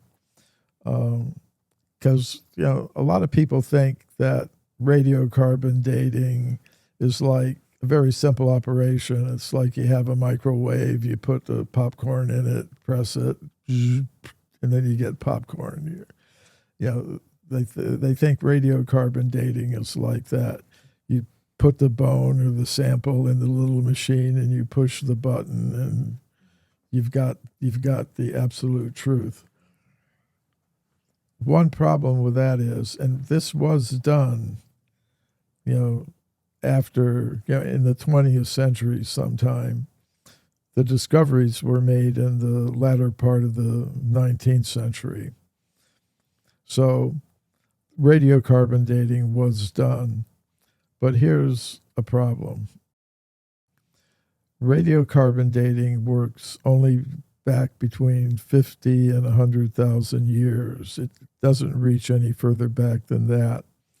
That's because radiocarbon dating is based on the idea that there are two kinds of carbon in organic materials like bones and other organic substances. There's carbon-12 and carbon-14. Carbon-12 is a normal element. Carbon-14 is radioactive, which means it decays into other elements. And it that happens at a rate called a half-life. And the half-life of carbon-14 is roughly 5,000 years. So if you go back 5,000 years, you'll have half the amount of carbon that you started with, carbon-14. You go back another 5,000 years, you've got another half of that. You go back another 5,000, another half is gone. By the time you get back to about 100,000 years, there's nothing left to measure. So that means radiocarbon dating would only give you dates back to 100,000 years or less. And at the 100,000 years, I mean, it's a very difficult technique. Usually it's used for dates between 50,000 years and the present. Now, what can happen is that a bone sample can be contaminated with recent carbon-14. That could happen in many ways. It could happen through the groundwater when it's still in the earth, that recent carbon can infiltrate the bone. Or it could happen simply by an archaeologist touching the object, because we have carbon in our skin, skin oils and things like that. It could get contaminated like that. Or it could get contaminated, if you have a bone that's been sitting several decades or hundreds of years in a museum, it could get contaminated by substances in the museum. Bacteria could creep into it and infect it with modern carbon-14. So if, say, the bone really is at least 2 million years old, if it got contaminated with the least amount of carbon-14, if you date it using that method and you haven't gotten rid of the contaminant, it will show an age of, say, the maximum 100,000 years, or probably even less. So a radiocarbon date was done in the 1950s or early 1960s, I think, on one of the bones from Castanedolo. It was in a museum in Italy, and it got an age of 10,000 years. So we wrote to the scientist who had done that dating. He was still alive at the time. We were writing and researching Forbidden Archeology. And he said, we asked him, did you take into account the contaminants? Did you use methods that would remove those contaminants, give you a sample that was not contaminated? He said, no, I didn't, but I'm still convinced of the age. I mean, what would have to be done, and this is sometimes done, is that you get just the bone collagen. It's a type of protein. And if you get a sample in which you get everything else out except that specific amino acid that's involved in collagen, then maybe you could get a fairly accurate date. And to my knowledge, that hasn't been done. It hadn't been done up to the time Forbidden Archeology was published, and to my knowledge, it hasn't been done since then. So what you have there is, in addition to the footprints from Laetoli, because somebody could say, okay, it's ambiguous, the footprints. Maybe there was some kind of ape man that had feet exactly like modern human feet. Somebody might say it might be better if you had human skeletal remains millions of years old, and such things do exist. And the Castanedolo discovery is one of them. And that's in Italy, and Italy was well below the ice sheet, right? Italy was not covered with ice during the Ice Age several million years ago? I don't know if all parts of Italy were free from ice. Yeah, I'm pretty sure it was not under ice, but Yeah. we'll confirm that. But then there was another a shell from the Pleistocene that was discovered in Italy. So a lot of activity in Italy. I don't know if this shell has a name, but it looks like there was a human figure carved. Yeah, there's right. Yeah, Italy's well below where the ice cap would be. Yeah. So, well, I think the discovery that you're talking about, the shell with the little happy face on it. I mean, it's not a Michelangelo style human face with every single detail. It's more like Right. happy face, Yeah. that people use sometimes. So it occurs quite a bit in archaeology. Once I went to an archaeology conference where somebody, to add some humor to it, made a presentation about fossils that have what appears to be a happy face on it. But Yeah, the humans, we find faces in just about everything. But Ryan, can you pull up this shell? yeah, well, it's crude, but it definitely appears it's not a natural feature of the shell. Right. Discovered Yeah. in 1881, I think. Is Yeah, that right? Right. So super crude.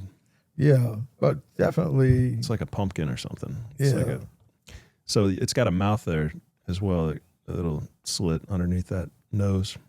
Interesting. yeah. Well, this was found. Uh, there's a British geologist. I think his name was Henry Stopes, if I recall correctly. This is actually one of my fears as an author being interviewed. That the interviewer will walk into the interview with a copy of my book with 50 little bookmarks in it and say, on page 489 about this discovery, you said, but this is not like that. Henry Stopes was the geologist, and he presented this at a meeting of the British Association for the Advancement of Science. And he said, it comes from the Red Crag Formation in eastern England, East Anglia. And he said, he looked at it, he studied it very carefully, and he said it couldn't be like someone with some modern instrument trying to carve this into the shell, because the shells at this time are very fragile, and you attempt to do anything, they just shatter the whole thing. So these shells came, as I said, from the Red Crag Formation, and the modern geological reports say it dates back to the Pliocene. In other words, at least 2 million years old. It's not that far out of the realm of possibility to think that a monkey or like some primitive human or some primate even almost from a couple of million years ago could have done this, I guess. I mean, monkeys have been using tools. We're not like there's new modern science that suggests that monkeys have been using tools for a couple of million years and creating rock hand tools. And so I guess this one is just not surprising to me. I don't know that you need a modern anatomically correct human to make this. No. I consider these things in the context of other discoveries, like it's consistent with a human being doing it because we do it. So then how does one rule out the possibility that a human did that? Can't. And then you consider... You can't rule it out unless you're operating under the belief system that humans didn't exist prior to 300,000 years ago. Yeah. That's the only way you can rule it out. And then it's based on a belief. So it's not real. Yeah. So That's what I consider about, say, many crude stone tools have been found in excavations, and they were reported. So you could say, well, but a ape or a monkey could have, it's been shown that they'll use a rock to break open something, a nut or something, shell a nut, which, okay, fine. But it's also a fact that there are living human beings today that make crude stone tools and use them in the same way. So the question then becomes, can you rule out the possibility that humans did that? The answer should be no. And if you've got other evidence that shows that humans existed at that time in terms of footprints, skeletal remains, well, you could say, well, that kind of strengthens the case for it. How many years do you think the human body, as we know it today, has been a vehicle for consciousness? That's what I call a softball question. Yeah, right. Yeah.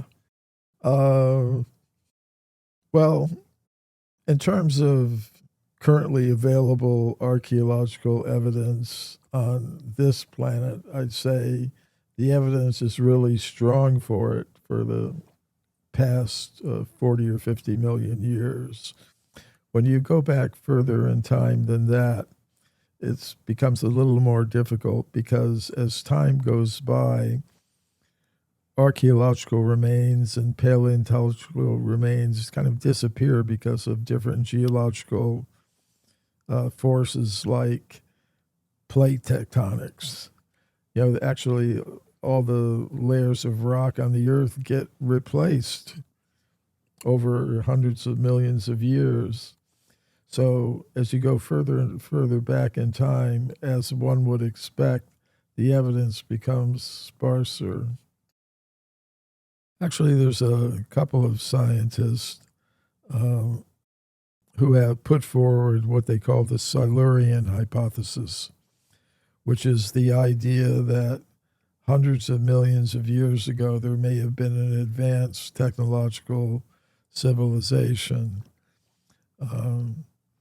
One of the scientists who proposed that theory is from England originally, although he's now in the United States.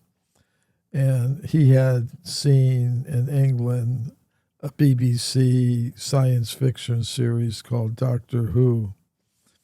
And in this episode that he saw, there were some humanoid reptilian creatures who, during the Silurian period, 400 or 500 million years ago, had an advanced civilization, but they had gone into hibernation deep in the earth and were kind of disturbed in recent times by scientific activities going on in the surface of the earth.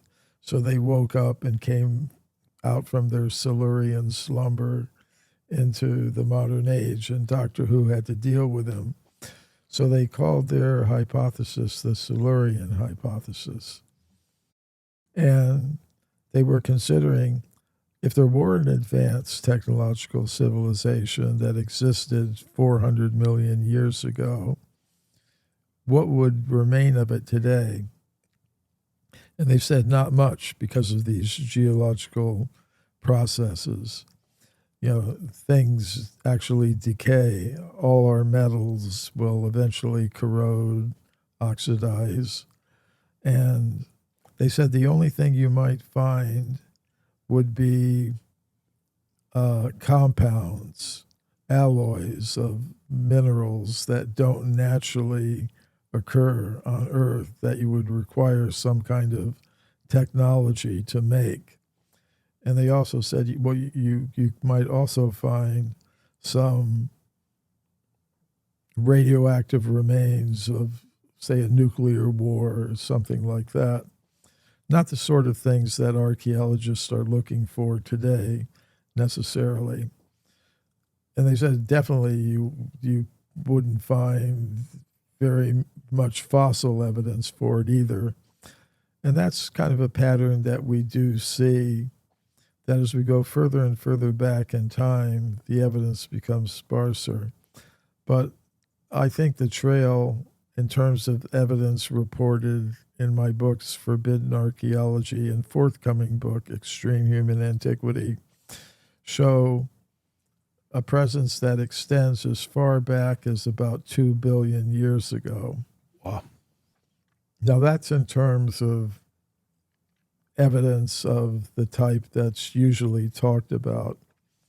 But I have other sources of knowledge that don't rely on necessarily on modern scientific methodology, which confines itself to what's physically, tangibly present. There are other ways of getting knowledge that rely upon a different source, of revelation, of communication across dimensions, and things of that sort. And these types of knowledge are recorded in writings, the Vedic writings, for example. And they indicate that the human form of life has always been available to conscious beings in this universe, because the universe has a purpose according to this Vedic cosmology. The purpose is to allow conscious beings who are now entrapped, we could say, in a cycle of birth and death on the level of ordinary matter. Just like we observe our material bodies come into existence at a certain point in time, and at a certain point of time they cease to exist. But the conscious self doesn't cease to exist. It continues into another form of life. So all bodies are vehicles for conscious selves, and they have two purposes.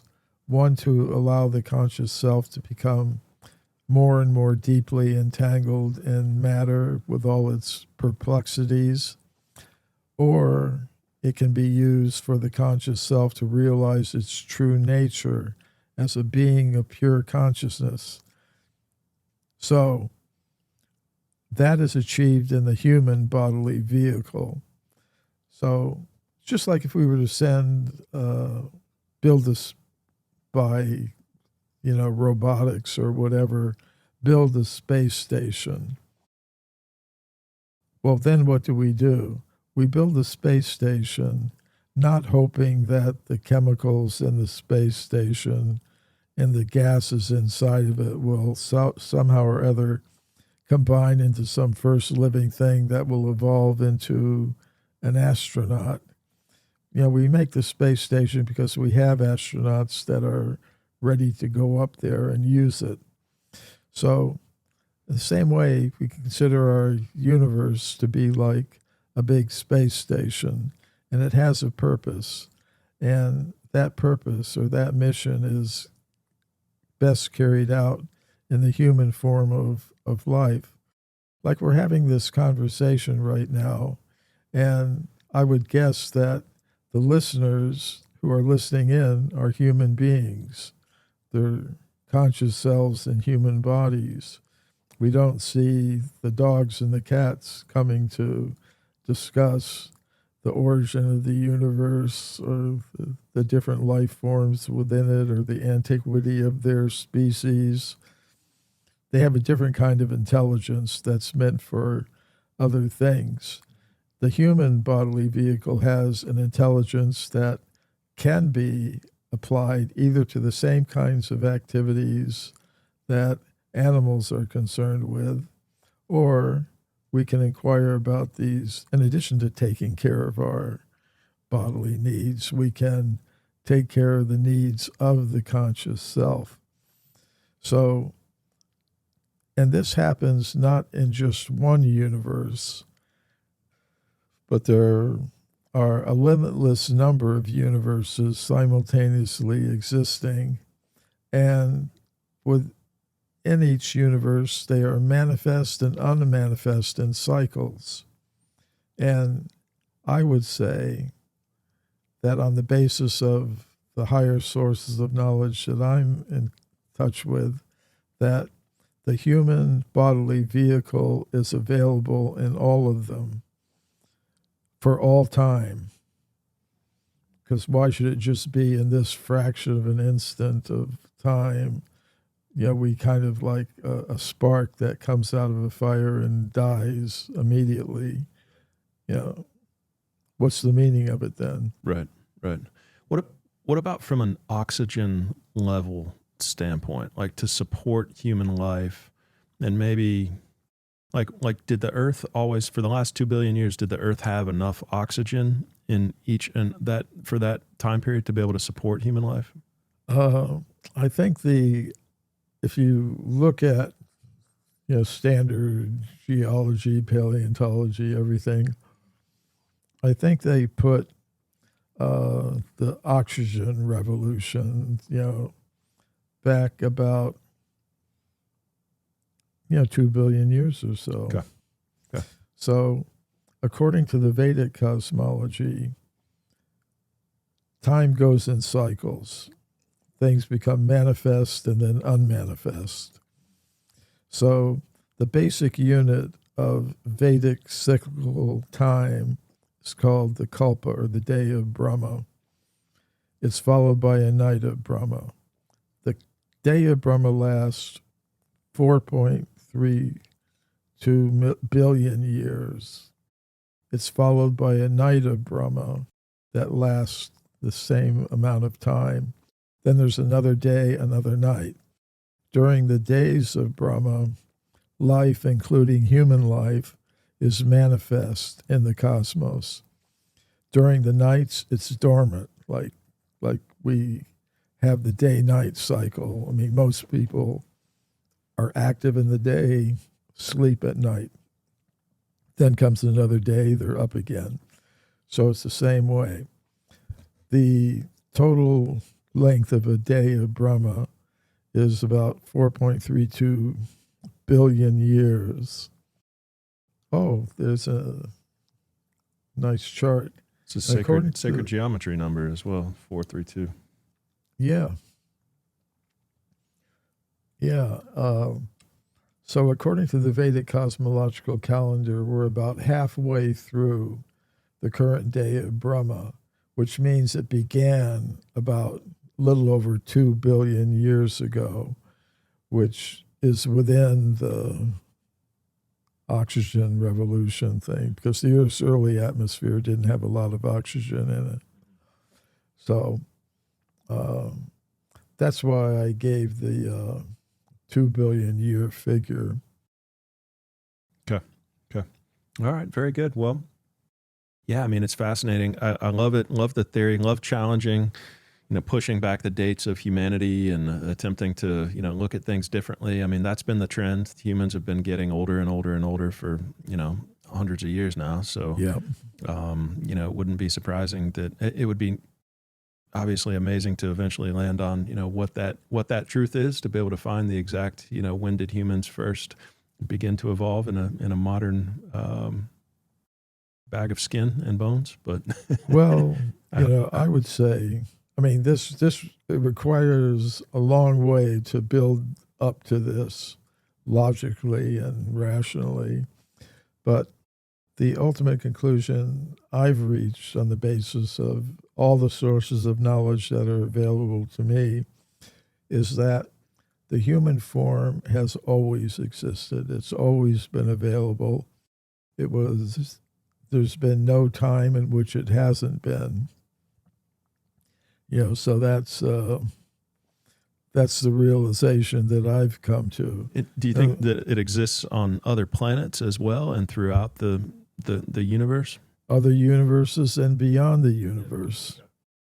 Because I would say everything that we observe around us on this level of a reality is like a reflection of a higher reality. Now, because we're now involved in pursuing the reflection, we never get what we really want. Say, like you have a tree, a fruit tree, reflected in the water of a still lake. Say it's a mango tree, and you want to eat the mango fruit. If you reach towards the reflection of the fruit, you never get it. But the reflection points to a reality.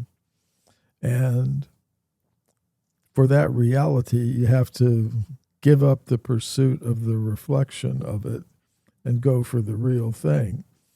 So I think that's the basic mistake our whole worldwide human civilization is based on now. We're going after the reflection with a reflection of our real self. So it's like an illusion chasing an illusion. Right. And all the ancient traditions pointed to this, right? I mean, all of, like, when you look at Christianity, or it would be called original sin.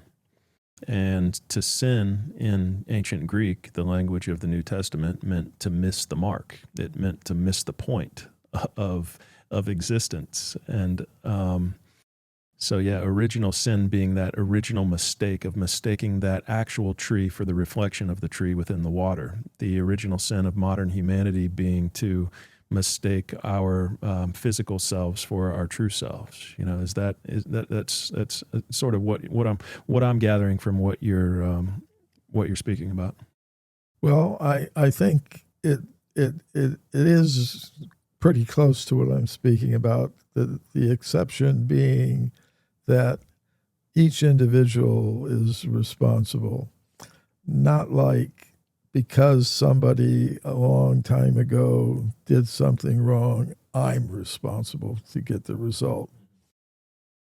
That kind of that doesn't actually work very well for me. What works for me is that each individual conscious self, being ultimately beyond time, never was there a time my conscious self did not exist. Never will there be a time when it won't exist. So it's up to me, the decisions that I've made. I'm in my position that I'm in now because of decisions that I've made. I can't put it off on Adam and Eve or whoever did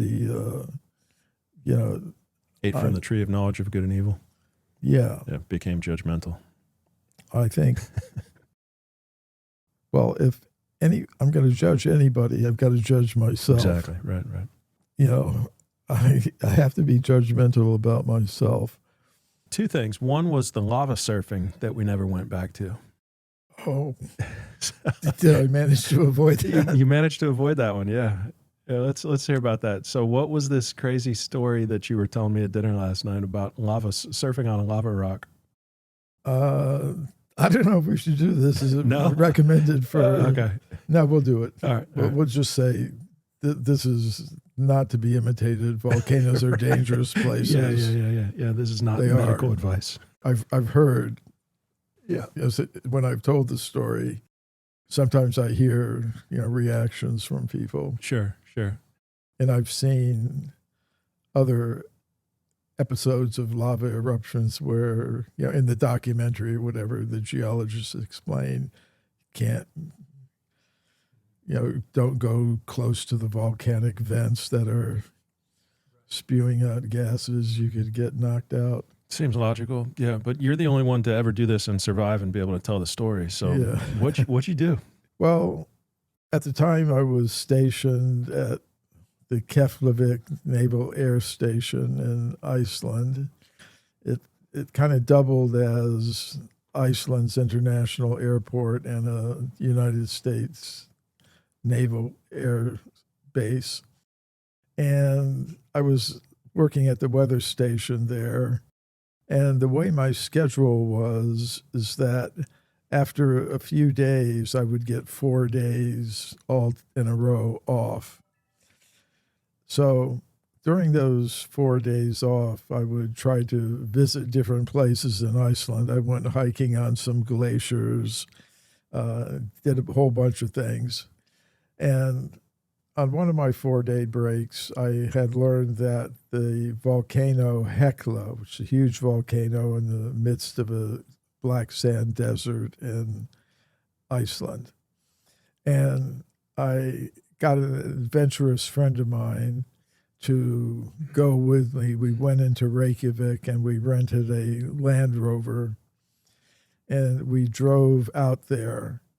And the place is pretty inaccessible. There's not any paved roads or even unpaved roads, they're just tracks. Once you get outside of Reykjavik, the capital of Iceland. And we drove out to the place, kind of crossing glacial streams, driving across the black sand desert. And we came to the place, we came to Hekla, the base of Hekla. And it wasn't an explosive sort of eruption. There was just a fissure in the side of the mountain from which a stream of lava was flowing out across the black sand desert at the base of Hekla. So we went up to the lava flow, and I kind of noticed that there were solid pieces of lava kind of floating on the molten lava, and they were moving, along with the flow. So how big were these chunks? About the size of this okay. settee here, okay. Footrest, whatever it is. And I jumped on it. I jumped onto one of the moving chunks, and I rode it for a little while, thus inventing the lava surfing. Yeah, of which I'm the sole surviving practitioner. Right. Congratulations. But was it like wobbly? Like what was it like? it was just stable, moving slowly. Okay. Because we were towards the end of the flow. If it was at the very beginning, it might have been rougher. So smooth. It wasn't moving very fast, I guess. It wasn't moving very fast. There's more than that. Yeah.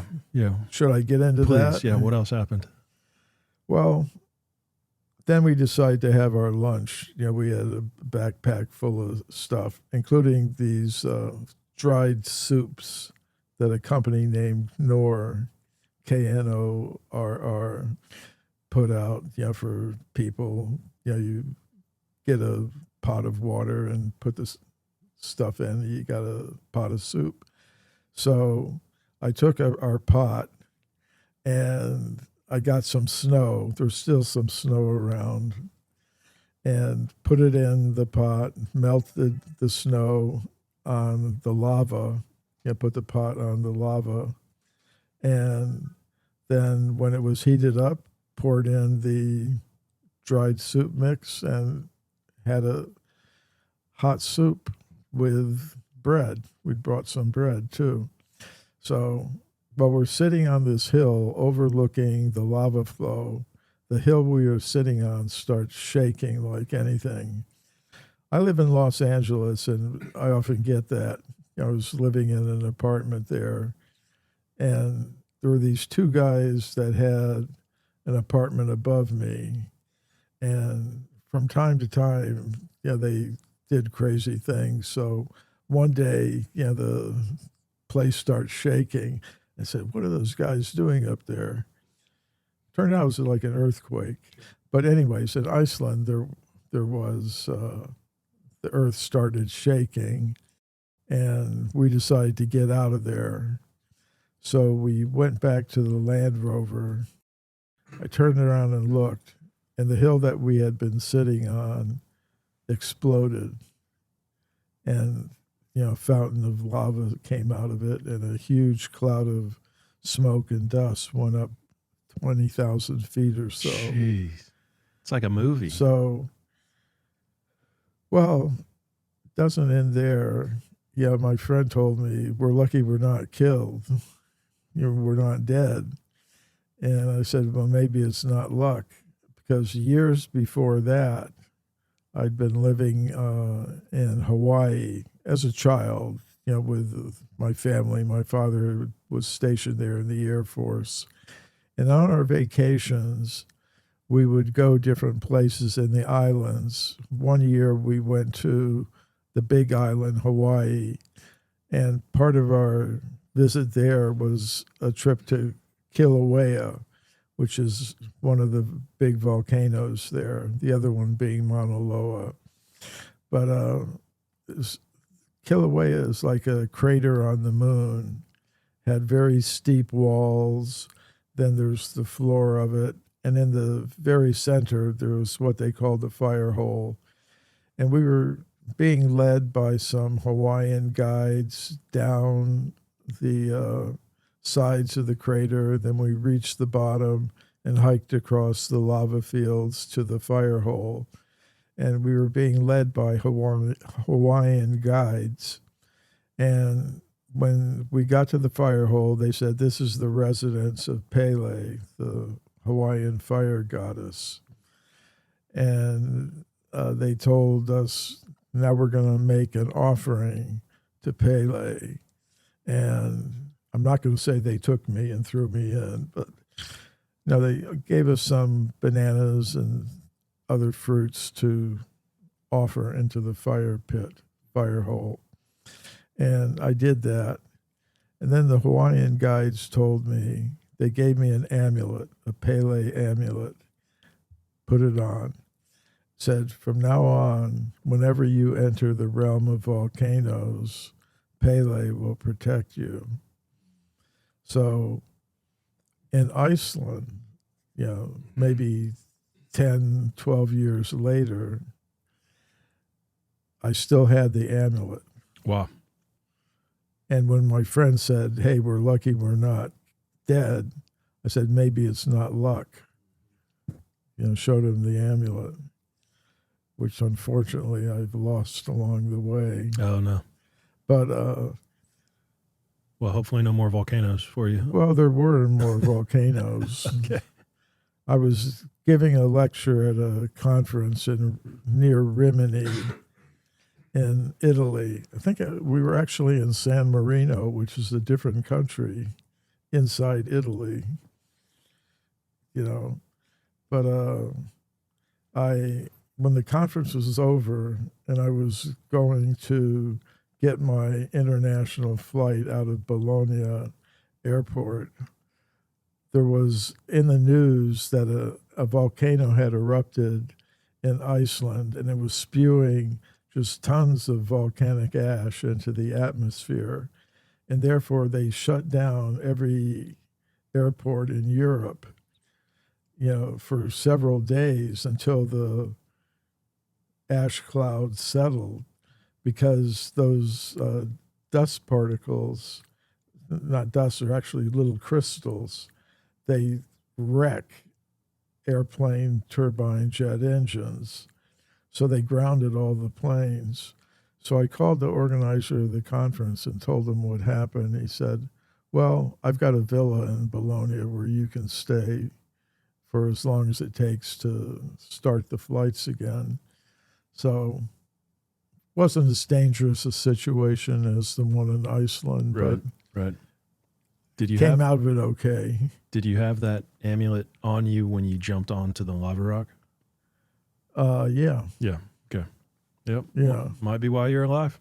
But I think I also had a certificate, which maybe means I'm still protected Okay. from Gotcha. volcanoes. Yep. Yep. Yeah. So Very cool. Very cool. Crazy story, man. Yeah. So let's talk about your book for a second. So you've written a second book now. It's only been 32 years, but this has got to be good. A lot of time and effort went into this. Well, I put out some books between Forbidden Archeology Did you? Okay. and this most recent one.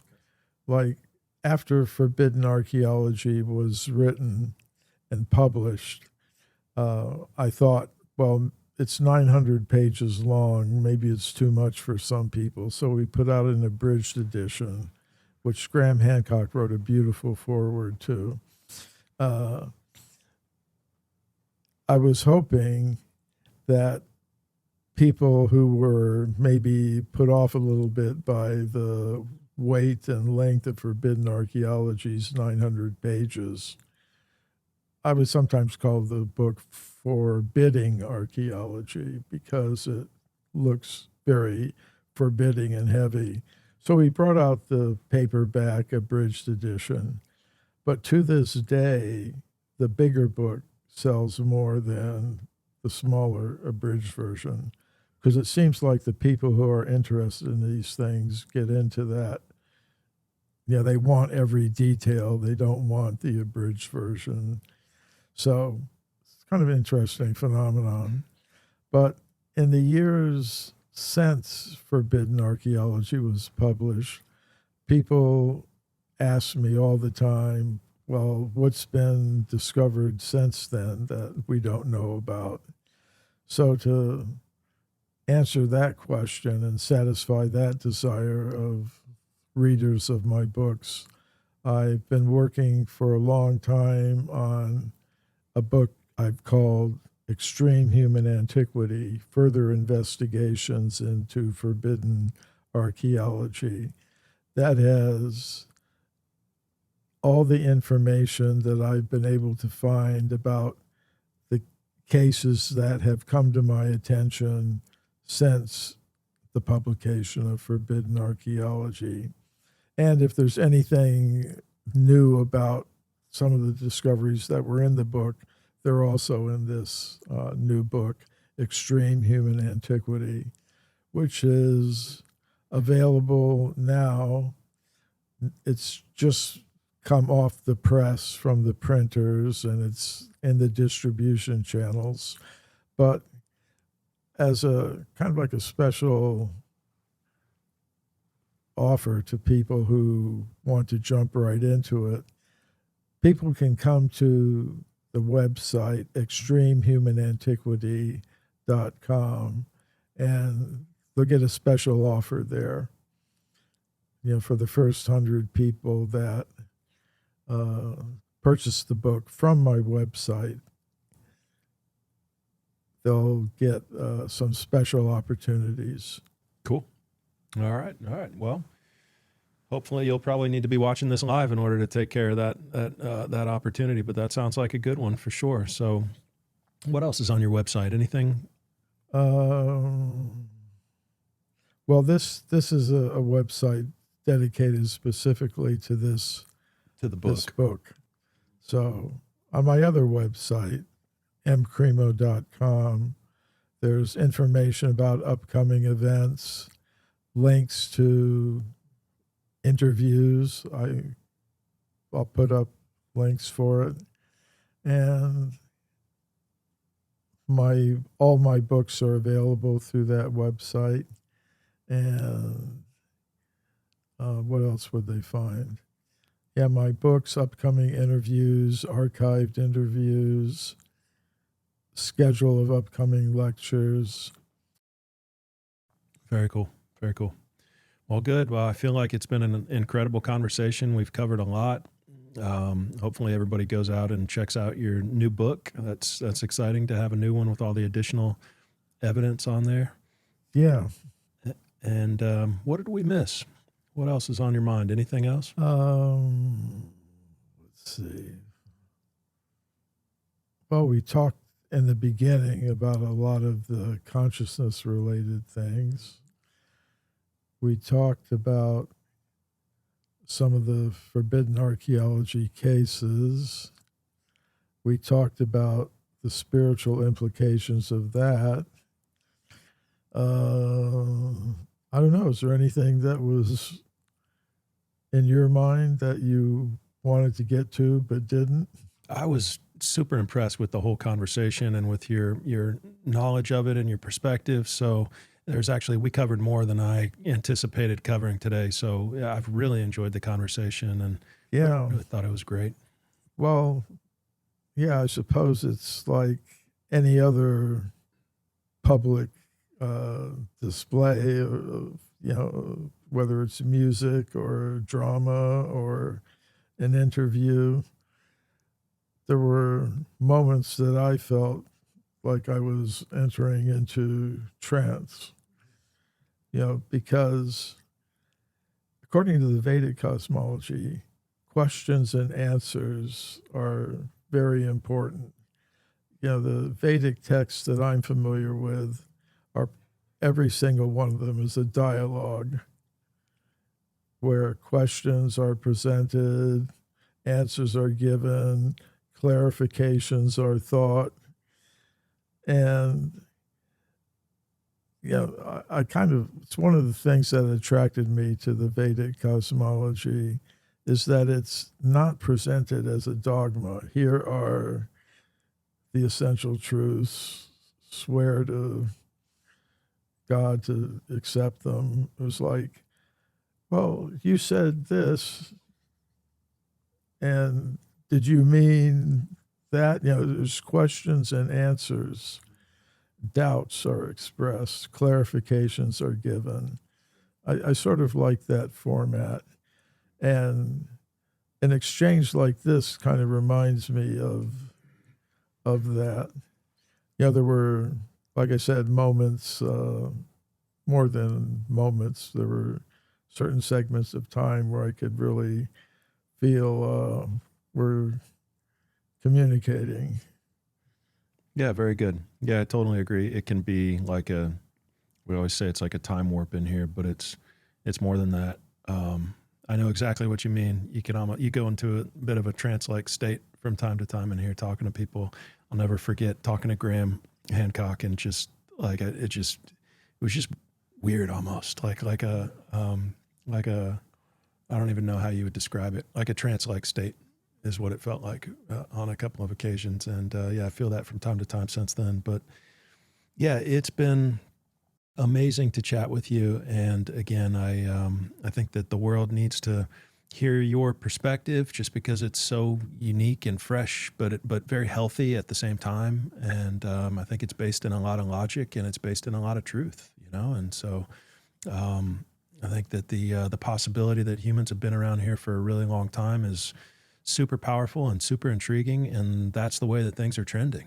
It's the way things keep getting older. Like it's definitely something that I think deserves some open-minded exploration. And if the data and the digs are pointing to this and we're just suppressing it because it doesn't fit into a pre-existing belief system of the age of humanity, then that's a problem, and good for you for exposing it. Yeah. And it opens the way to new perspectives. Exactly. Right. Well, very good. Well, enjoy your second day today in Sarasota. And it's been great to get to know you. Great to meet you. I enjoyed dinner, enjoyed our conversation today, enjoyed lunch, and, just wish you all the best. And thank you for the knowledge that you've brought to this podcast and to the world throughout your life.